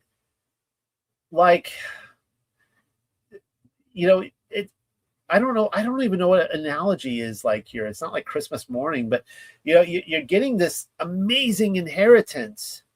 You're getting all this land, and you're as Yah promises, they're moving into like vineyards that they don't even have to plant the vineyards. They don't have to plant the crops. These cities are going to be abandoned. They're just coming in and taking them over. And you know what happens when there's inheritance? People get greedy, and he's telling them like, hey, don't forget about the Levites, because you're going to want all of these cities, all of this land for yourself, but you need to remember to give them some as well. And I kind of, like I said, we take it for granted. I think there were probably some people that really struggled in their hearts with doing this. Like, why did they deserve? What did they do? Why did they deserve this? Go work a job, priest. Like, I don't. I want what you're giving me for free. I don't want to give you anything. I mean, that was like working through some people's hearts. And the city shall exist for them to settle down, to dwell in, and the open spaces shall exist for their cattle and for their possessions and for the living creatures. And the open spaces of the cities which you shall give to the Levites from the wall of the city outward 1,000 amah and a circuit round about. And you shall stretch out, measuring from city outside the city on the eastern side 2,000 amah, and the southern region 2,000 amah, and the seaward region 2,000 amah, and on the north side 2,000 amah, and the city is in the midst. This shall exist unto them the open spaces of the cities. And an amaha is a unit of measure, often translated as cubit, literally meaning the beginning or head of a thing. That is a personal note from our very own PG. Cities of refuge. And the cities which you shall give unto the Levites are 6 cities as places of refuge, which you shall give for the killer to escape there. So this is really interesting. So 6, as you know, is the number of man. It's an imperfect number. It's not in and of itself an evil number, but it shows imperfection, which lends to the very idea of what these cities are, cities of refuge. And it's interesting that these are, of course, Levite cities. Why? Because the Levites themselves have to try these cases as they come up and decide. I'll talk more about that in a second. Let's just finish this. And besides these, you shall give 42 cities. All the cities you shall give unto the Levites shall be 48 cities, them and their open spaces. And the cities which you will give are from the possession of the sons of Yasharel. From the great you shall give greater, but from the few you will give few. Every man to the mouth of his inheritance which he possesses, he shall give from his cities unto the Levites. Do I have a map of it? Yeah, we'll talk about the cities of refuge in a second. And Yahweh the ever-living said a word in order toward Al-Mashahad to declare, set forth this purpose plan toward the sons of Yasharel, make a declaration toward them. If you pass over the Jordan into the land of Canaan, and they shall fall unto you cities of refuge shall exist unto you, that the killer may escape there to that place, the murderer who kills in Nephash in error. This is key. Like, you're swinging your axe, and oops, the axe came off the wood handle, and it went and hit a guy in the head. Didn't mean to do that. He's got some angry relatives, but I am innocent. And the city shall exist to you as cities of refuge from the kinsman avenger, that the killer die not until he stands to the face of the assembly of judgment. Now, keep in mind that if he is guilty, he's still getting whatever the punishment is. And these cities which you give, 6 cities of refuge shall exist unto you. 3 cities you shall give shall be from the region beyond the Jordan, and the 3 cities shall you give in the land of Canaan. They shall exist as cities of refuge. To the sons of Yasharel, and to the stranger who turns aside from the way, and for the immigrants in the midst, she shall exist to you 6 cities. These are for refuge and asylum, for one escaping there, all who kill in Nephash in error. Of course, it would be many, like I said, who were actual murderers, and they're going to, cry innocence, right? And so it's the job of the sleuth Levites, the detectives, to find out that they are murderers, and they would be not only removed from the city, but dealt with accordingly, maybe given the death penalty. But conditionally, if with an implement of iron he shall smite him, and he die, dying the murder shall be executed. So there you go. I'm be making with this, why I'm stressing this. Or conditionally, if with a stone in hand wherewith he shall die upon, he who smites him shall be executed. He is a murderer. Dying the murderer shall die. Life for life, tooth for tooth, right? Or perhaps with a wooden implement in hand with which he is killed. The one who smites him that dies, he is a murderer. Dying the murderer shall die. Can't make that any clearer. The kinsman avenger of blood himself shall execute the murderer when he happens upon him. He will slay him. And conditionally, If in hatred he shall thrust against or perhaps cast toward him, lying in wait, that he die, or perhaps in hostility smite him with his hand that he die, dying, the murderer shall be executed. He is a murderer. The kinsman avenger of blood shall slay the murderer when he happens upon him.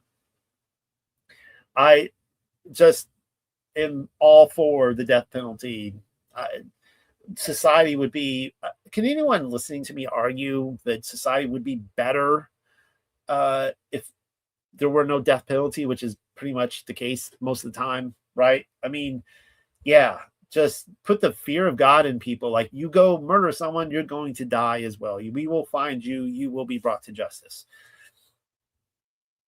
You're not going to just live off of, government tax dollar and some cell, and because you can't function in society anyways, and they're going to feed you, and you just watch Oprah all day or whatever you watch in prison.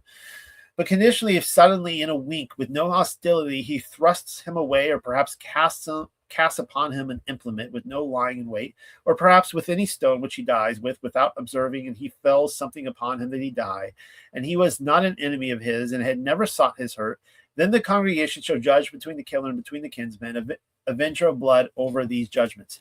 And the assembly shall deliver the killer from the hand of the kinsman avenger of blood, and the assembly shall return him to the city of refuge where he escaped there, and he shall settle down to dwell in her until the death of the great priest, which was anointed with the kudosh oil. But conditionally, if the killer certainly go forth from the boundary of the city of refuge where he had fled there, and the kinsman avenger of blood happens upon him outside the boundary of the city from the city of refuge, and the kinsman avenger of blood shall kill the killer, then the blood shall not be upon him. For in the city of his refuge he shall settle down to dwell until the death of the great priest. But after the death of the great priest, the killer shall turn back toward the land of his inheritance. And these shall exist unto you for statutes of judgment unto the circuit of your generations, in all your place of habitation. All who kill a nephesh by the mouth of witnesses, he shall be slain. The murderer, but one witness shall not testify against a nephesh unto death. And you shall not take a covering atonement for the nephesh of a murder which is guilty of death, but dying he shall die. And you shall not take a covering atonement for one fleeing toward a city of his refuge, for him to turn back to settle down to dwell in the land until the death of the great priest. That you do not defile the land while you are in her, for blood makes her unclean, and the land. He cannot cover over the blood that is poured out in her, except conditionally by the blood of his slayer. And you shall not make pollution wherein you settle down to dwell in her, wherein I have settled down to dwell in her midst. For I, Yahuwah the ever-living, have settled down to dwell in the midst of the sons of Yasharel. And, we still have 36, and that's going to finish it. But I want to show this here. So here's a pretty map, because I know you guys all like maps. It looks like it comes straight out of the back of like one of those Bibles from the 90s. You know what I'm talking about? It probably did. I don't really know. But you can see the cities of refuge here. Here's 1, 2, 3. These are all east of the Jordan on the kind of outskirts of society. And then there's Shechem, interestingly enough, is a city of refuge. Kadesh up here. And then Hebron. That one always kind of surprises me. Abraham's old city, that Hebron was a city of refuge. Maybe it doesn't. I mean, it's a Levite city too. But then, of course, you can see all the other Levitical cities in here all throughout. So if you guys watched the phenomenal TV show House of David, I highly recommend it. Very good. They've only released 2 seasons. I think there's sadly only going to be 3. They're filming the last one. But there's a it's good, but there's a lot of fiction in there. And one of them is they have this the city of Endor, as a sanctuary city, which it is not. In the Bible, there's no indication that Endor is a sanctuary city. I don't know why they did that, other than to play around with the Witch of Endor and make kind of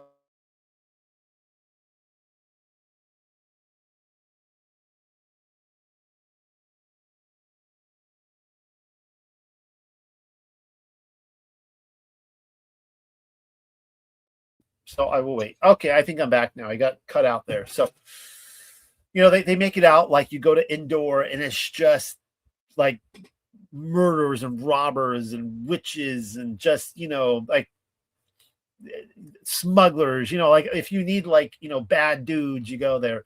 But that's not how we read it in Numbers. Okay, it's a Levitical city. The Levites are there. It's a holy place.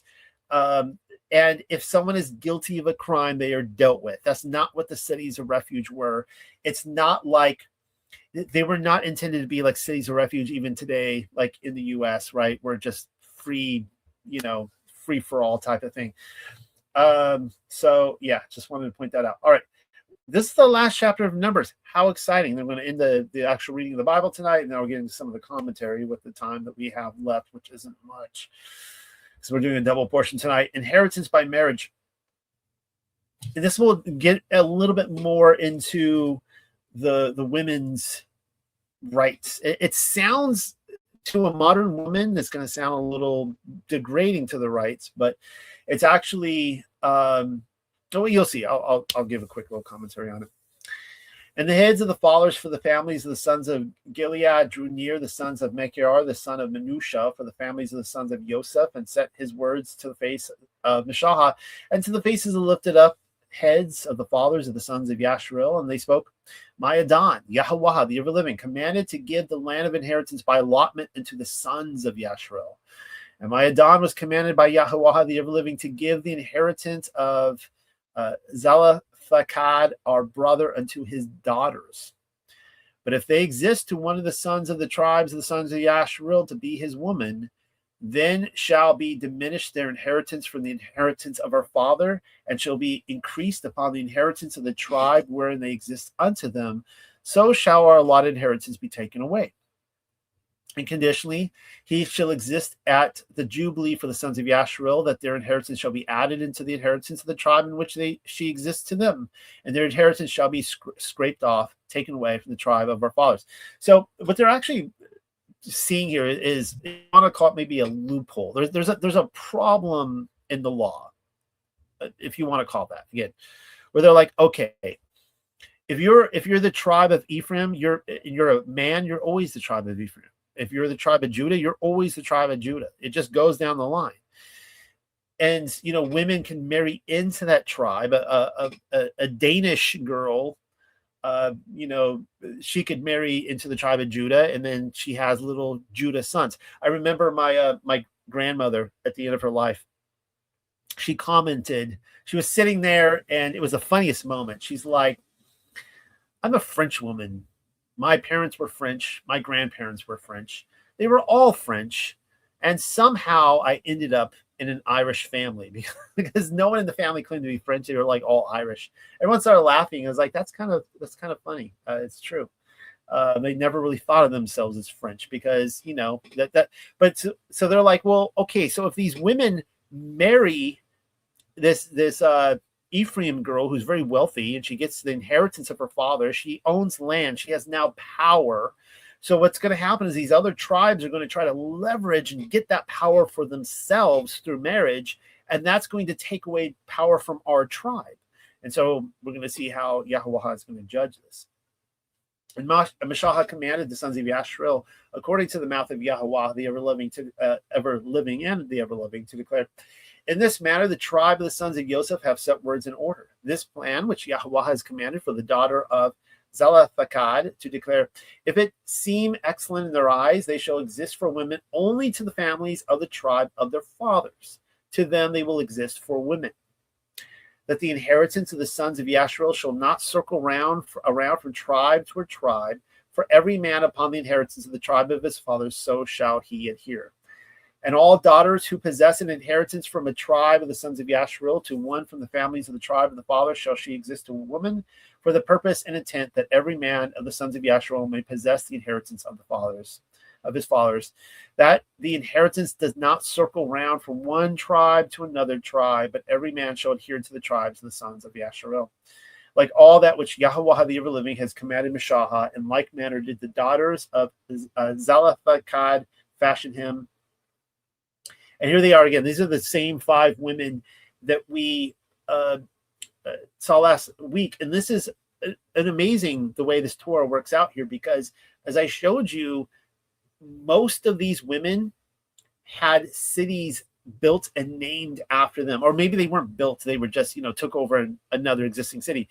But some of them were beautiful cities. In fact, one of them became the royal, I think, a royal capital of the northern kingdom of Israel, going to show that this was kept, that they kept their inheritance within their tribe. They did not get passed around like some prize, like, Helen of Troy.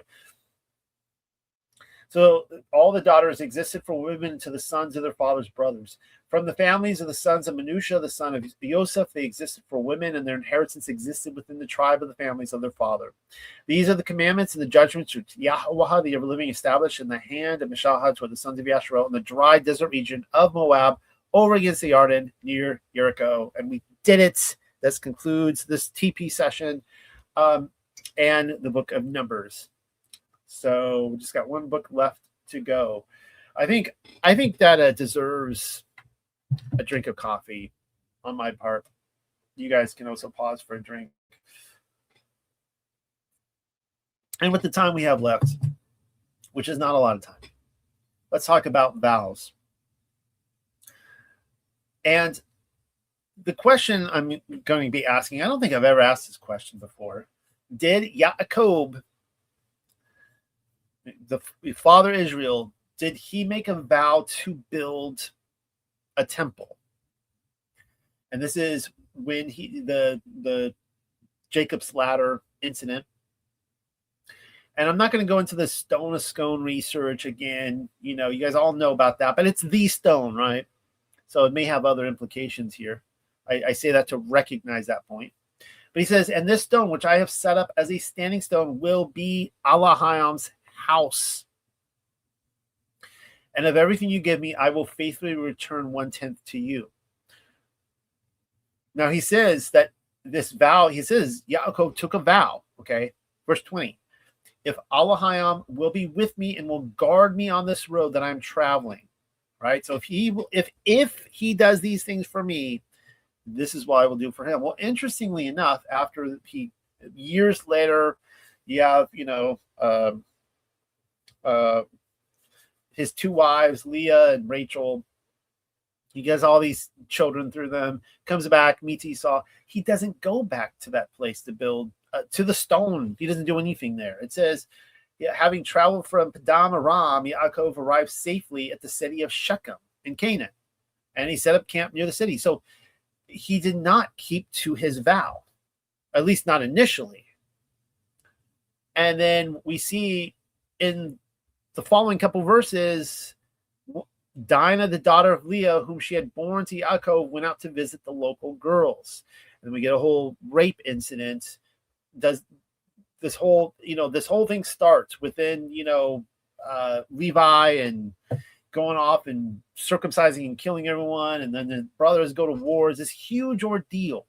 And you have to wonder, is there a connection that he did not keep his vow? And had he kept his vow and gone back and done whatever he was supposed to do there, with the situation have turned out differently? Now, we'll never know. And there isn't really explicit commentary on this, but it is there to the trained eye that something was going on. And after all this, so you see chapter 33, a lot goes down in chapter 33 through 34. And then in 35, Allahayam says to Yaakov, get up, go to where? Be at El, and live there, and make there an altar to Allahayam, who appeared to you when you fled your brother. So it's kind of like he's reminding him, hey, by the way, you said you're going to do this. Go do this now. Look at all that just happened to you. Just go do what you're supposed to do. Let's look at vows in Ecclesiastes. Don't speak impulsively. Don't be in a hurry to give your voice to your words before Allahayam. So this is kind of like, you're the father in the scenario too, or the husband.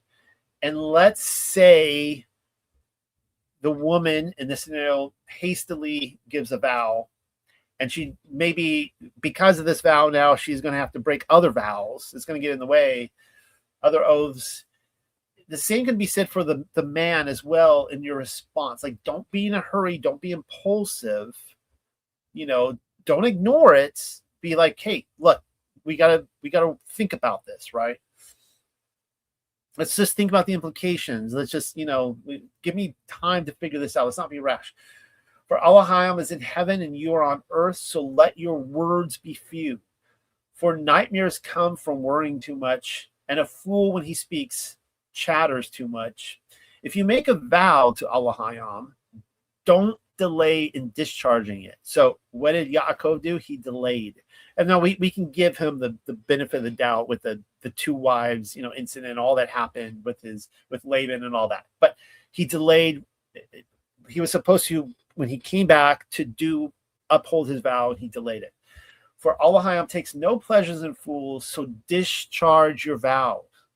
Better not to make a vow than make a vow and not discharge it. Don't let your words make you guilty, and don't tell the temple official that you made the vow by mistake.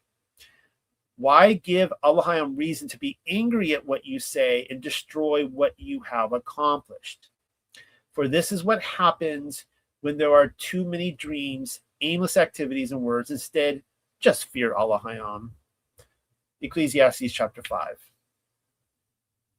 Proverbs 10:19 says this: when words are many, sin is not lacking. Isn't that interesting? So he who controls his speech.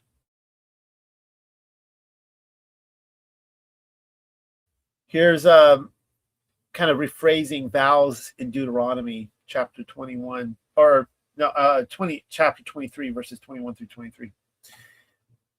If you vowed a vowed offering unto Yahweh your Elohim, you shall not delay to complete him, for trampling about seeking, Yahweh your Elohim will ask for it from you, and this will exist in you as sin. And if you leave off or desist the vow, it shall not exist as sin in you.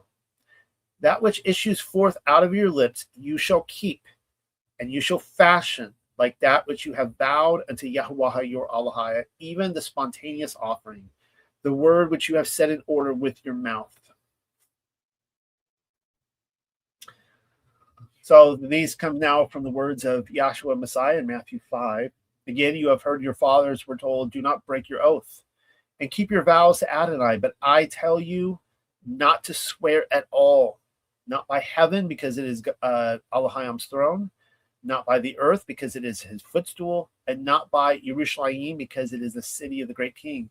And don't swear by your head, because you can't make a single hair white or black. Just let your yes, be a simple yes, and your no a simple no. Anything more than this has its origin in evil. And at the risk of adding to scriptures, I would again say, because in the moment it can be so hard to know, right, to be able to judge a situation. And instead of a yes and no, it could be, let me think about it, right? Let me contemplate, whatever God's will is, let it be, or whatever, whatever the situation arises. Matthew 15 says this. Okay, so this is where I think it really hits home. And I've seen a lot of Torah individuals, they use this as justification to say all tradition is bad. All human tradition is bad. All religious tradition is bad. I kind of, in the early years, I kind of fell into this because I was testing it out, right? And I was like, and I kind of like, no, that's not true. Like, God is not against human tradition. He is not against human tradition. What he is against is tradition that stacks on top of his commands in a way that does away with the commands. Okay, so give you an example, perfect example right here. Then some of the Pharisees and Torah teachers from Jerusalem came to Yeshua and asked him, why is it that your Talmudim break the tradition of the elders? They don't do whatever that is there before they eat. They don't, wash their hands. And he answered, indeed, why do you break the command of Elohim by your traditions? For Elohim said, honor your father and mother, and anyone who curses his father and mother must be put to death. But you say, if anyone says to his father or mother, I have promised to give to Elohim what I have used to help you, then he is rid of his duty to honor his father and mother. Thus, by your tradition, you make null and void the word of Elohim. So you see what he's saying here is that your first oath and your vow from the time you were a child was to honor your father and mother. It is one of the 10 commandments. And so anytime you are now taking an additional vow on top of that and saying, oh, by the way, it makes the last vow null and void. I don't have to keep that anymore because I committed to a new vow, you see. That is the traditions of men, or the religious traditions that Yahshua abhors. He hates that. So again, tradition is not bad. And anyone who says tradition is bad, I don't know. I mean, I don't want to follow you around 9 to 5 taking notes on your life, but I would venture to say within 15 minutes, I would probably list off traditions that you are keeping that aren't found in the Bible. It's impossible not to. Every culture has traditions, and it's not all Babylon. I'm sorry to say. We're not sorry to say. It's life. All right. We have traditions. But anything that takes away from our duties, from caring for, the widows, the orphans, the things that are close to Yah, obeying our father and mother, that is sin, that is evil. Nothing should be pulled away from that. And this is where he then goes on to say, Yeshayahu, Isaiah, the prophet, is right when he prophesied about you, Pharisees. These people honor me with their lips, but their hearts are far away from me. Their worship of me is useless because they teach man-made rules as if they were doctrines. And you get this sense that a lot of these vows that are in Numbers 30, they're religious vows, right? And people think that by making these vows, they're more righteous and holy, and they're honoring Yah. And he's just like, dude, just love your neighbor, love your parents. Like, you just stop all this stuff. I wish you would stop making your vows. Just let your yes be yes and your no be no, right? Okay, so here is an example. Oh, wait, no, this is, I meant to actually move this. I'm going to come back to Paul. Let's look at another example of a vow. This would be Jephthah's daughter, poor daughter. Of course, apparently this is supposed to be her here. I don't know. I guess it is. I didn't paint the picture. But yeah, I think that is. That's her with the tambourine. And then I guess that's him there hugging his daughter goodbye. Oh, and there he is killing her. And he's looking up to God like, why? Why did you make me do this? And actually, Yah never instructed that he kill her at all. So you guys know this story. I'm not going to read all this for lack of time, but he's one of the judges of, he's the 9th judge of Israel, I think. Let me go up here. Whatever. I think he's the 9th judge of Israel. And he says this. He makes a vow to Adonai, if you will hand the people of Ammon over to me, then whatever comes out of the doors of my house to meet me when I return in peace from the people of Ammon will belong to Adonai. I will sacrifice it as a burnt offering. So he goes off, kills his people, success. He's returning to his house in Mitzvah, and his daughter came dancing out to meet him with tambourines. Bummer. She's like so excited. My dad's victorious. And when he saw her, he tore his clothes and said, oh no, my daughter, you're breaking my heart. Why must you be the cause of such pain to me? I made a vow to Adonai, and I can't go back on my word. She said to him, Father, you made a vow to Adonai, so do whatever you said you would do to me, because Adonai did take vengeance on your enemies, the people of Ammon. Then she said to her father, just do this one thing for me. Let me be alone for 2 months. I'll go away into the mountains with my friends and mourn, because I will die without getting married. You may go, he answered. And he sent her away for 2 months. She left, she and her friends, and mourned in the mountains that she would die unmarried. After 2 months, she returned to her father, and he did with her what he had vowed. She had remained a virgin. Now, this last line is a little fuzzy.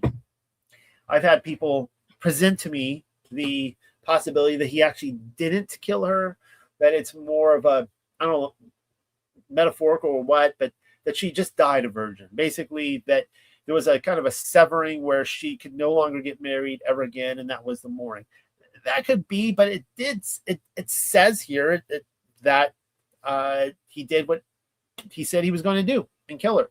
Now, here's my opinion on this, because people take the story in different ways, like that he should have followed through with it. I think he was a double fool. He was a fool for first making this oath, a very unspecified oath, and secondly, he was a fool for not admitting that he was wrong the first time. Do I need to go back to this here? Let me find this passage again. I think it was in Ecclesiastes.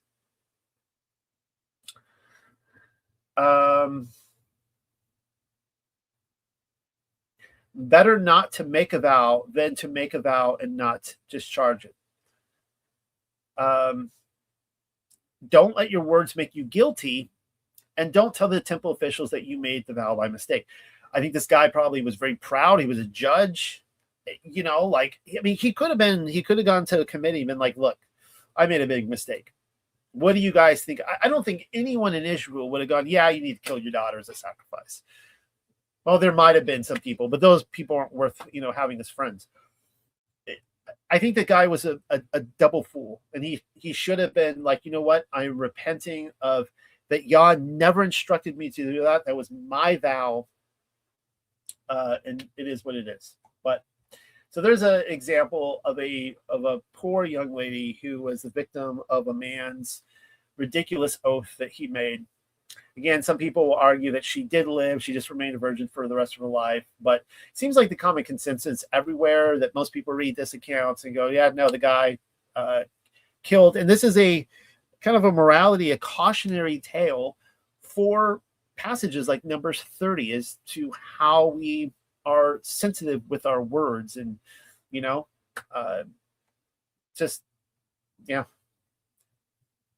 should have just been like, look, I just want to go fight for you, and I pray that you give us this victory, and I want to honor you for the rest of my life. Yah never intended for him to go kill his daughter. We see the same thing with Saul's son Jonathan, and this is in 1 Samuel chapter 15. This is right before the passage where Samuel has to go confront Saul, and, because he hears the bleating of sheep and things like that, he didn't kill him, and he loses his place as king. Well, in this passage, he orders his son Jonathan to be killed. And that's his vow, his oath. And interestingly enough, and if you watch the House of David show, this would be a great scene that it's not in the series. It takes place right before the opening scene. It's kind of a shame. There's a lot of drama here. It's really good. And the soldiers who were sent to execute the king's orders, they basically decide that the king's orders are not just. And even though they want to honor the king, they cannot bring themselves to kill off his heir. And they basically hold him for ransom or whatever. And then it ends up that Jonathan's life is spared, and Saul realizes that he had made this vow that was not correct. So this is what I think would have been Jephthah's daughter. I think that if he had gone to others, they would have done the same thing. Like, they would have just grabbed his daughter and be like, yeah, don't kill her. That's murder. Like, we don't do human sacrifices here. You're not honoring Yah in any way by doing this. Well, here's another example. This one is my favorite example. I don't know why the prince is so huge here, but Joseph's woman, Mary, the Virgin Mary. This comes from the infancy gospel of Yaakov or James. In the 6th month of her pregnancy, Joseph came home from his house building, and he went into the house to find her swelling. And he struck his face and threw himself on the ground in sackcloth and wept bitterly. How can I look to Yahweh Elohim? What will I pray about her? For I took her as a virgin from the temple of Yahweh and did not guard her.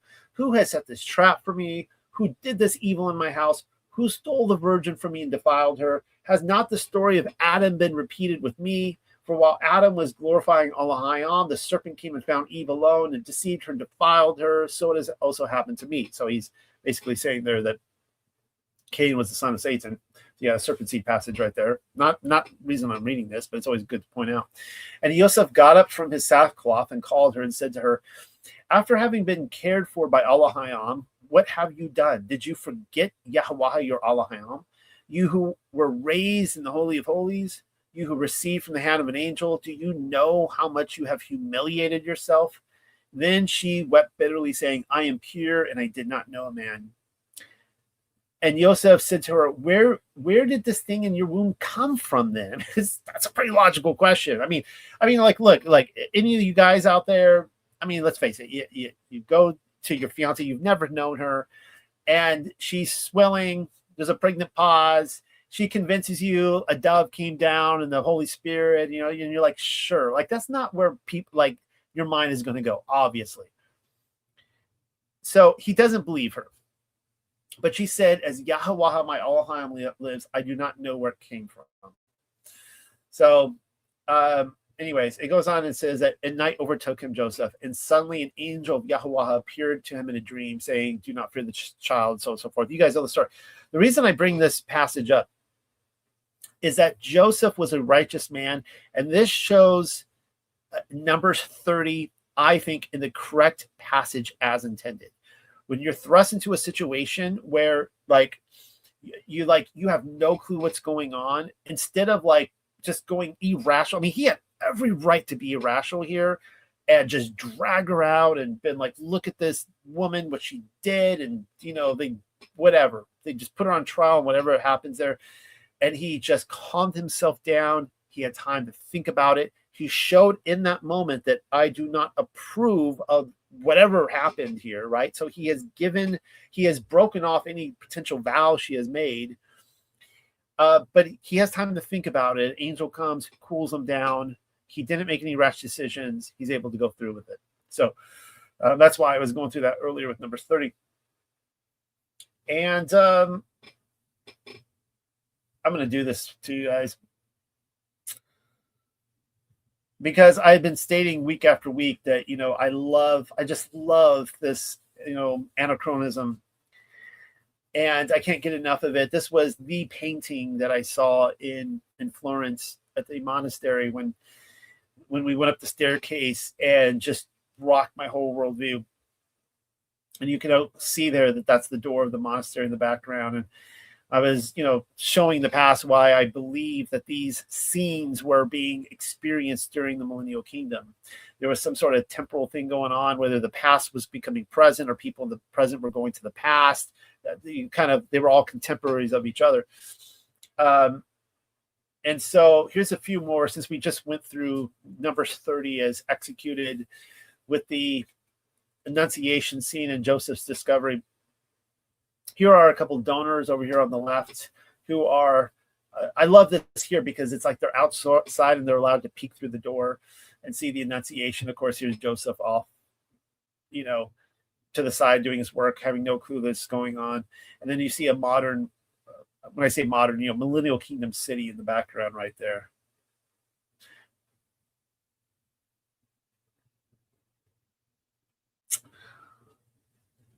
Here's another one right here.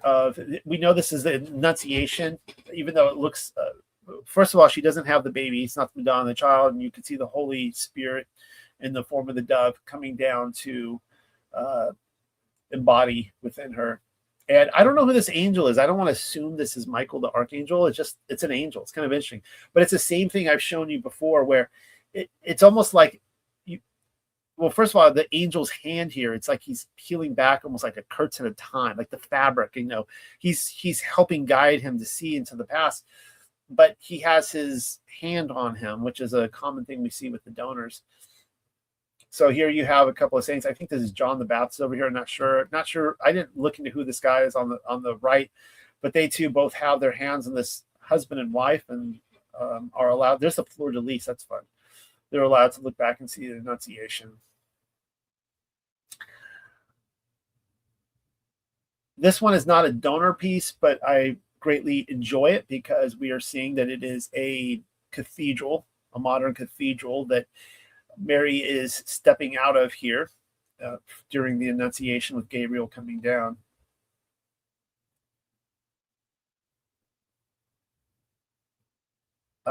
This is another donor piece here. because they are the donors down there.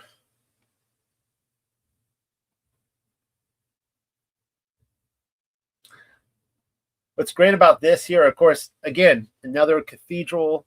There's I think some peacocks right outside the door there, but you can see that there's actually images of Mary. In this case, looks like the Queen of Heaven, but she is.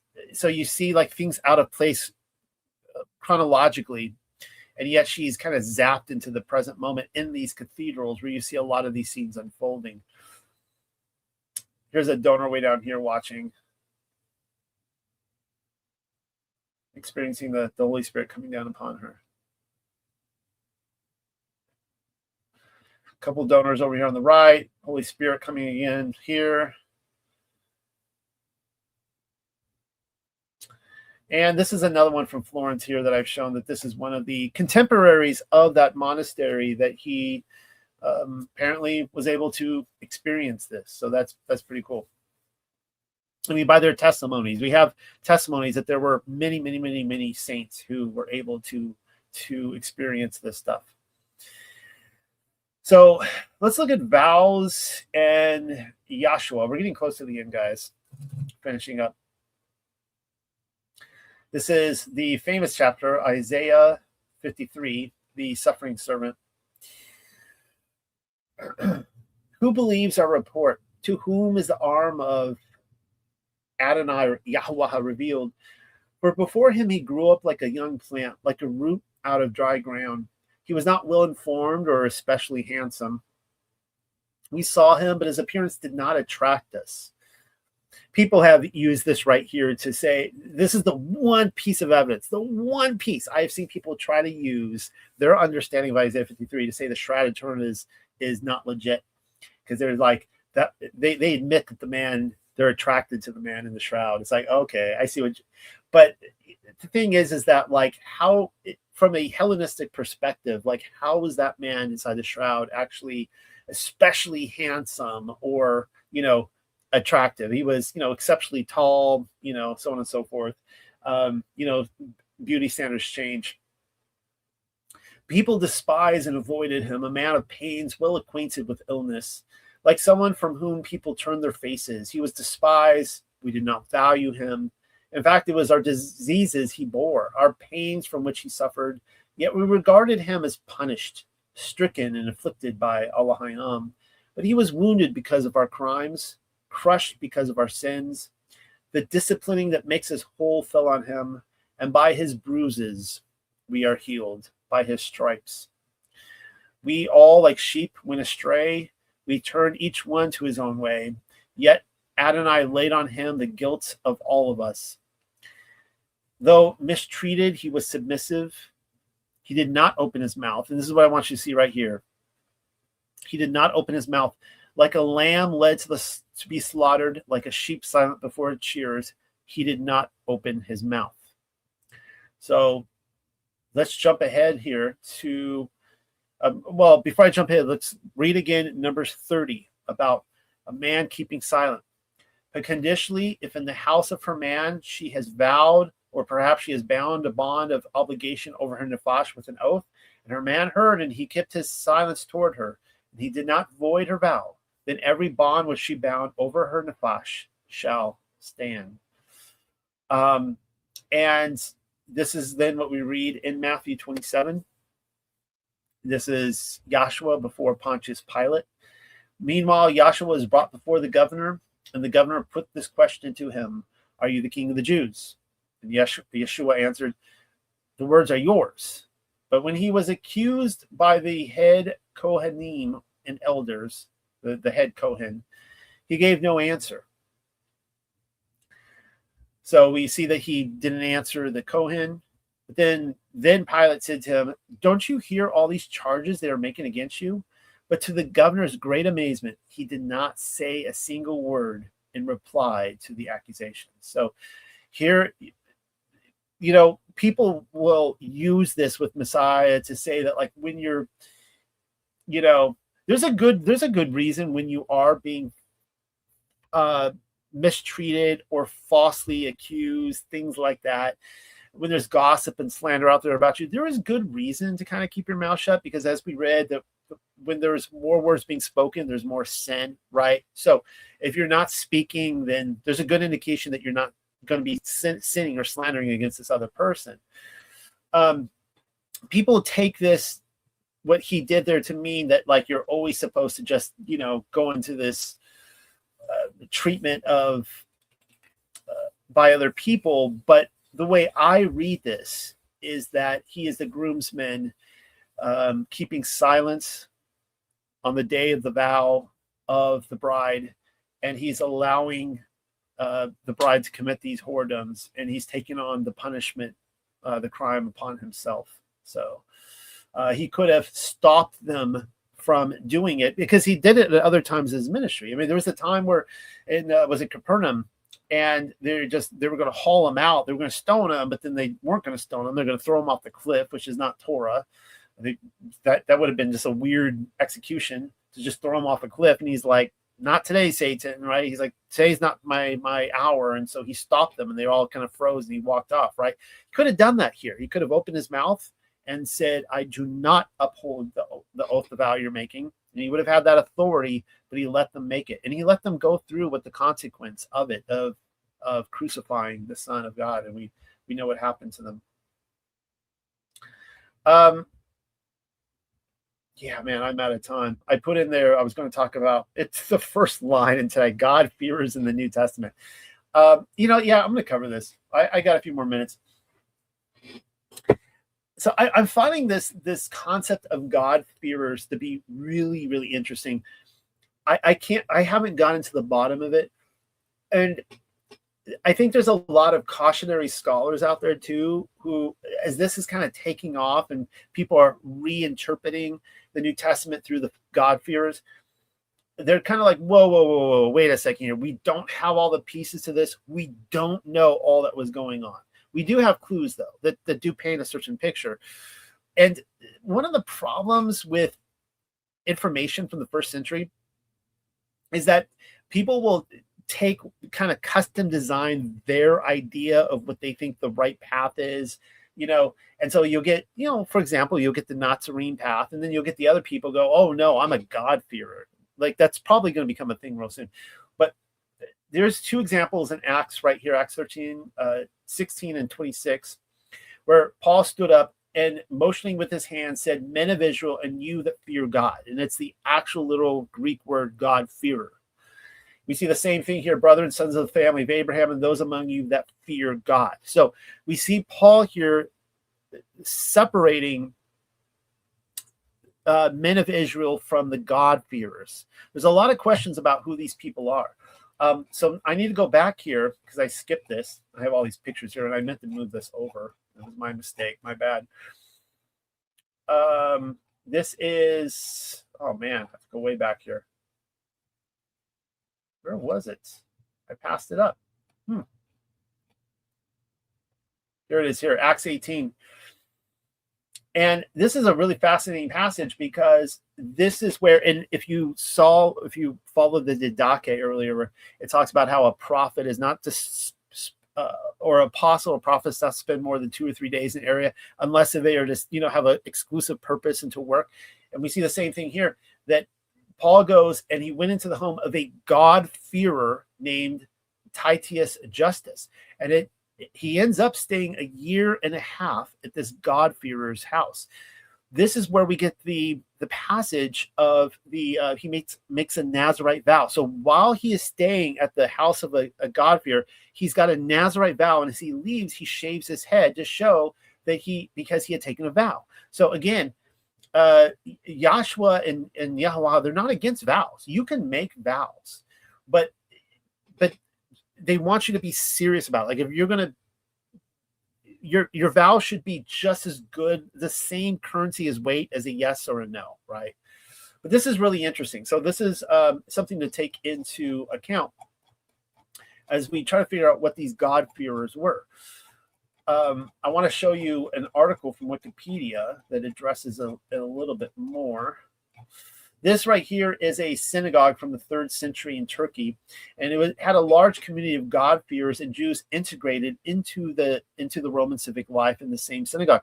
In fact, they have actually found in ruins now in colosseums or amphitheaters where there were actually seats assigned. They know that there were seats assigned to the Jews, but there were seats assigned to the God-fearers as well. So who are these God-fearers?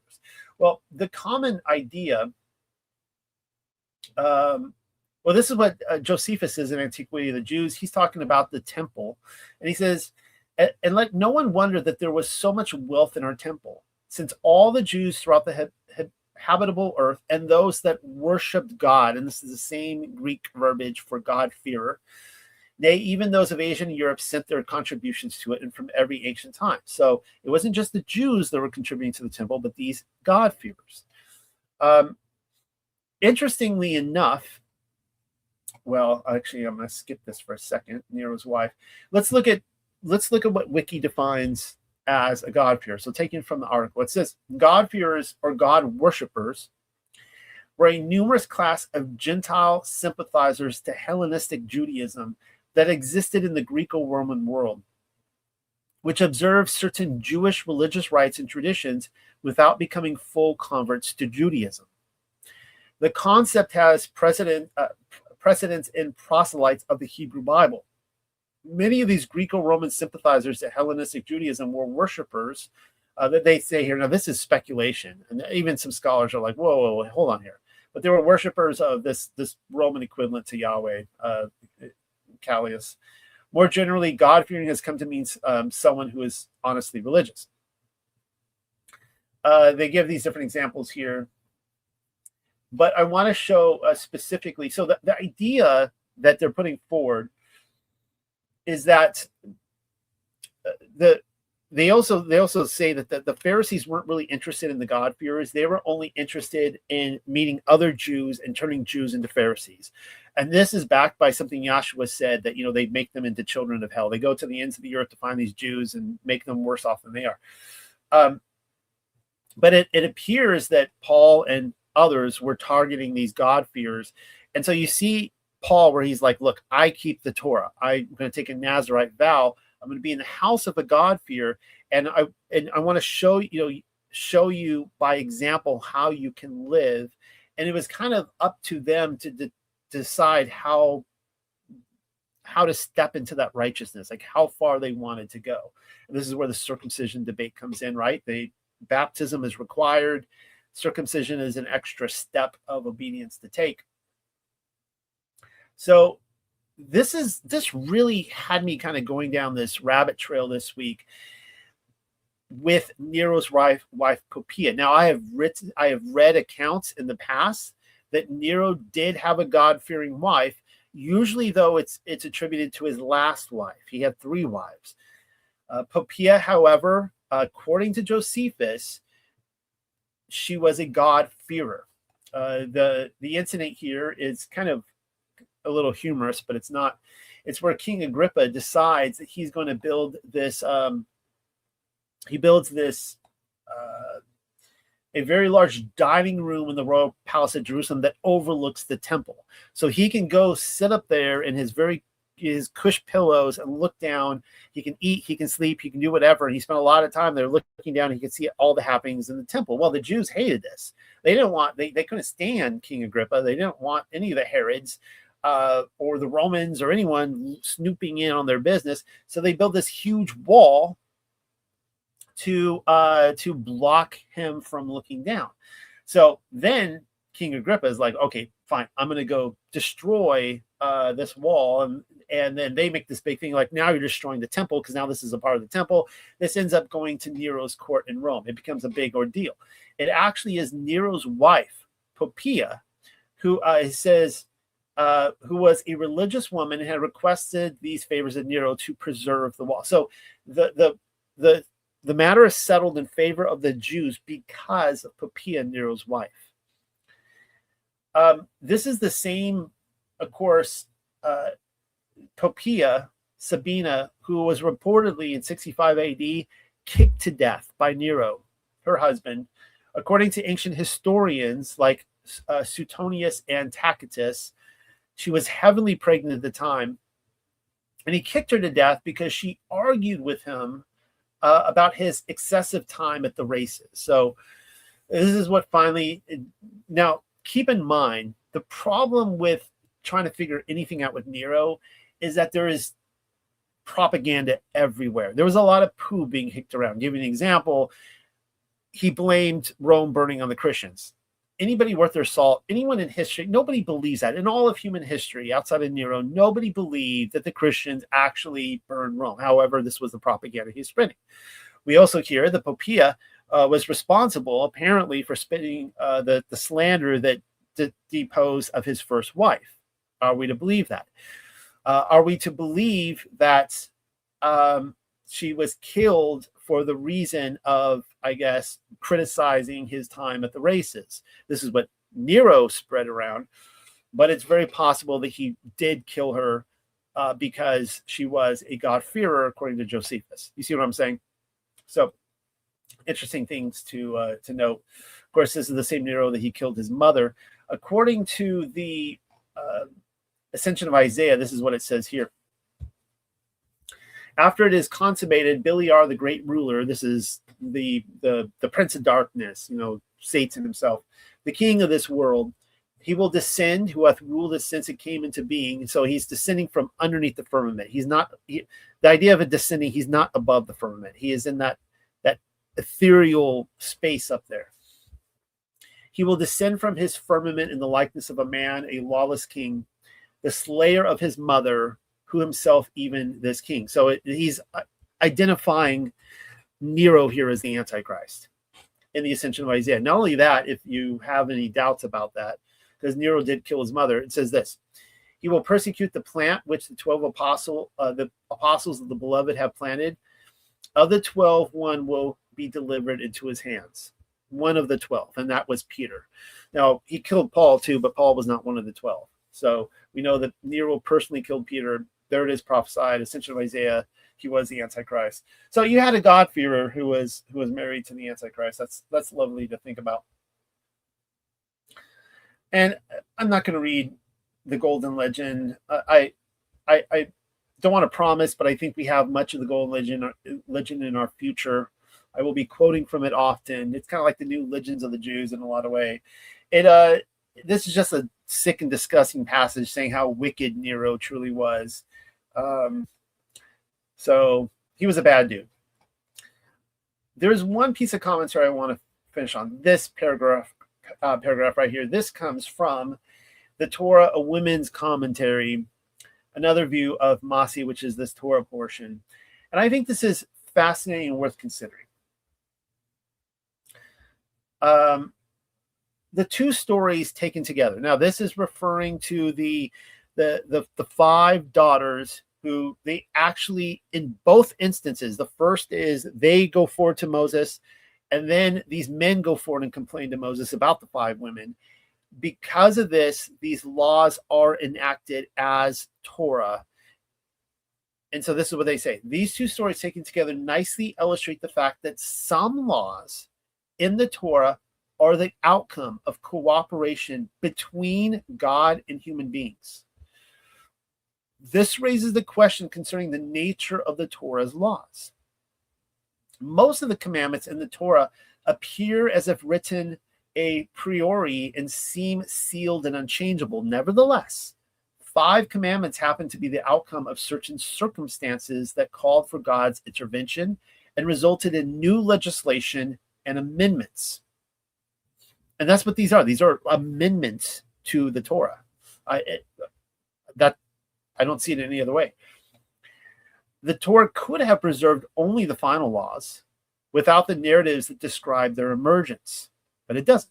It explicitly gives the stories and then shows because of these stories, we have to make these amendments to the Torah. But it seems that the Torah intentionally highlights a principle of dialogue between human groups and divine legislation. The purpose of the law is that one shall live by them, meaning that the laws of the Torah must fit life. Such a goal is achieved by an openness to change, albeit with God's explicit consent and command.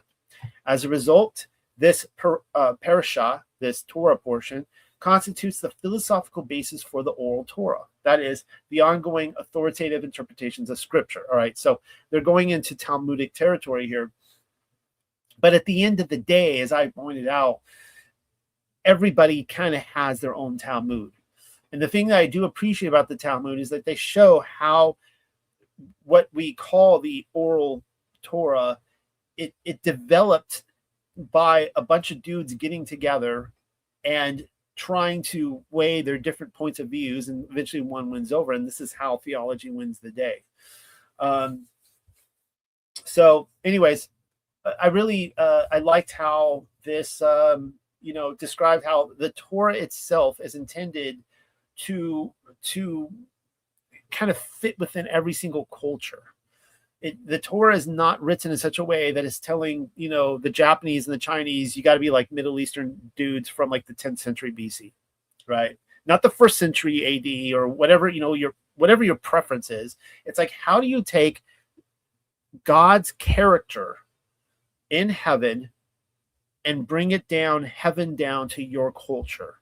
And that is the Torah. And this is how, this is why we have these amendments to it, where it's like, well, how does the Torah work in this situation? Well, let's talk to God about it and figure it out, right, for ourselves and see how we can apply his character into the situation. So that ends it for tonight.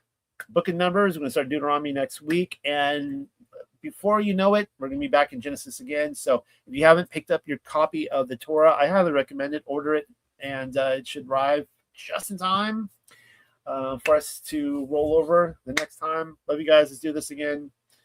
Have a restful Sabbath, everyone.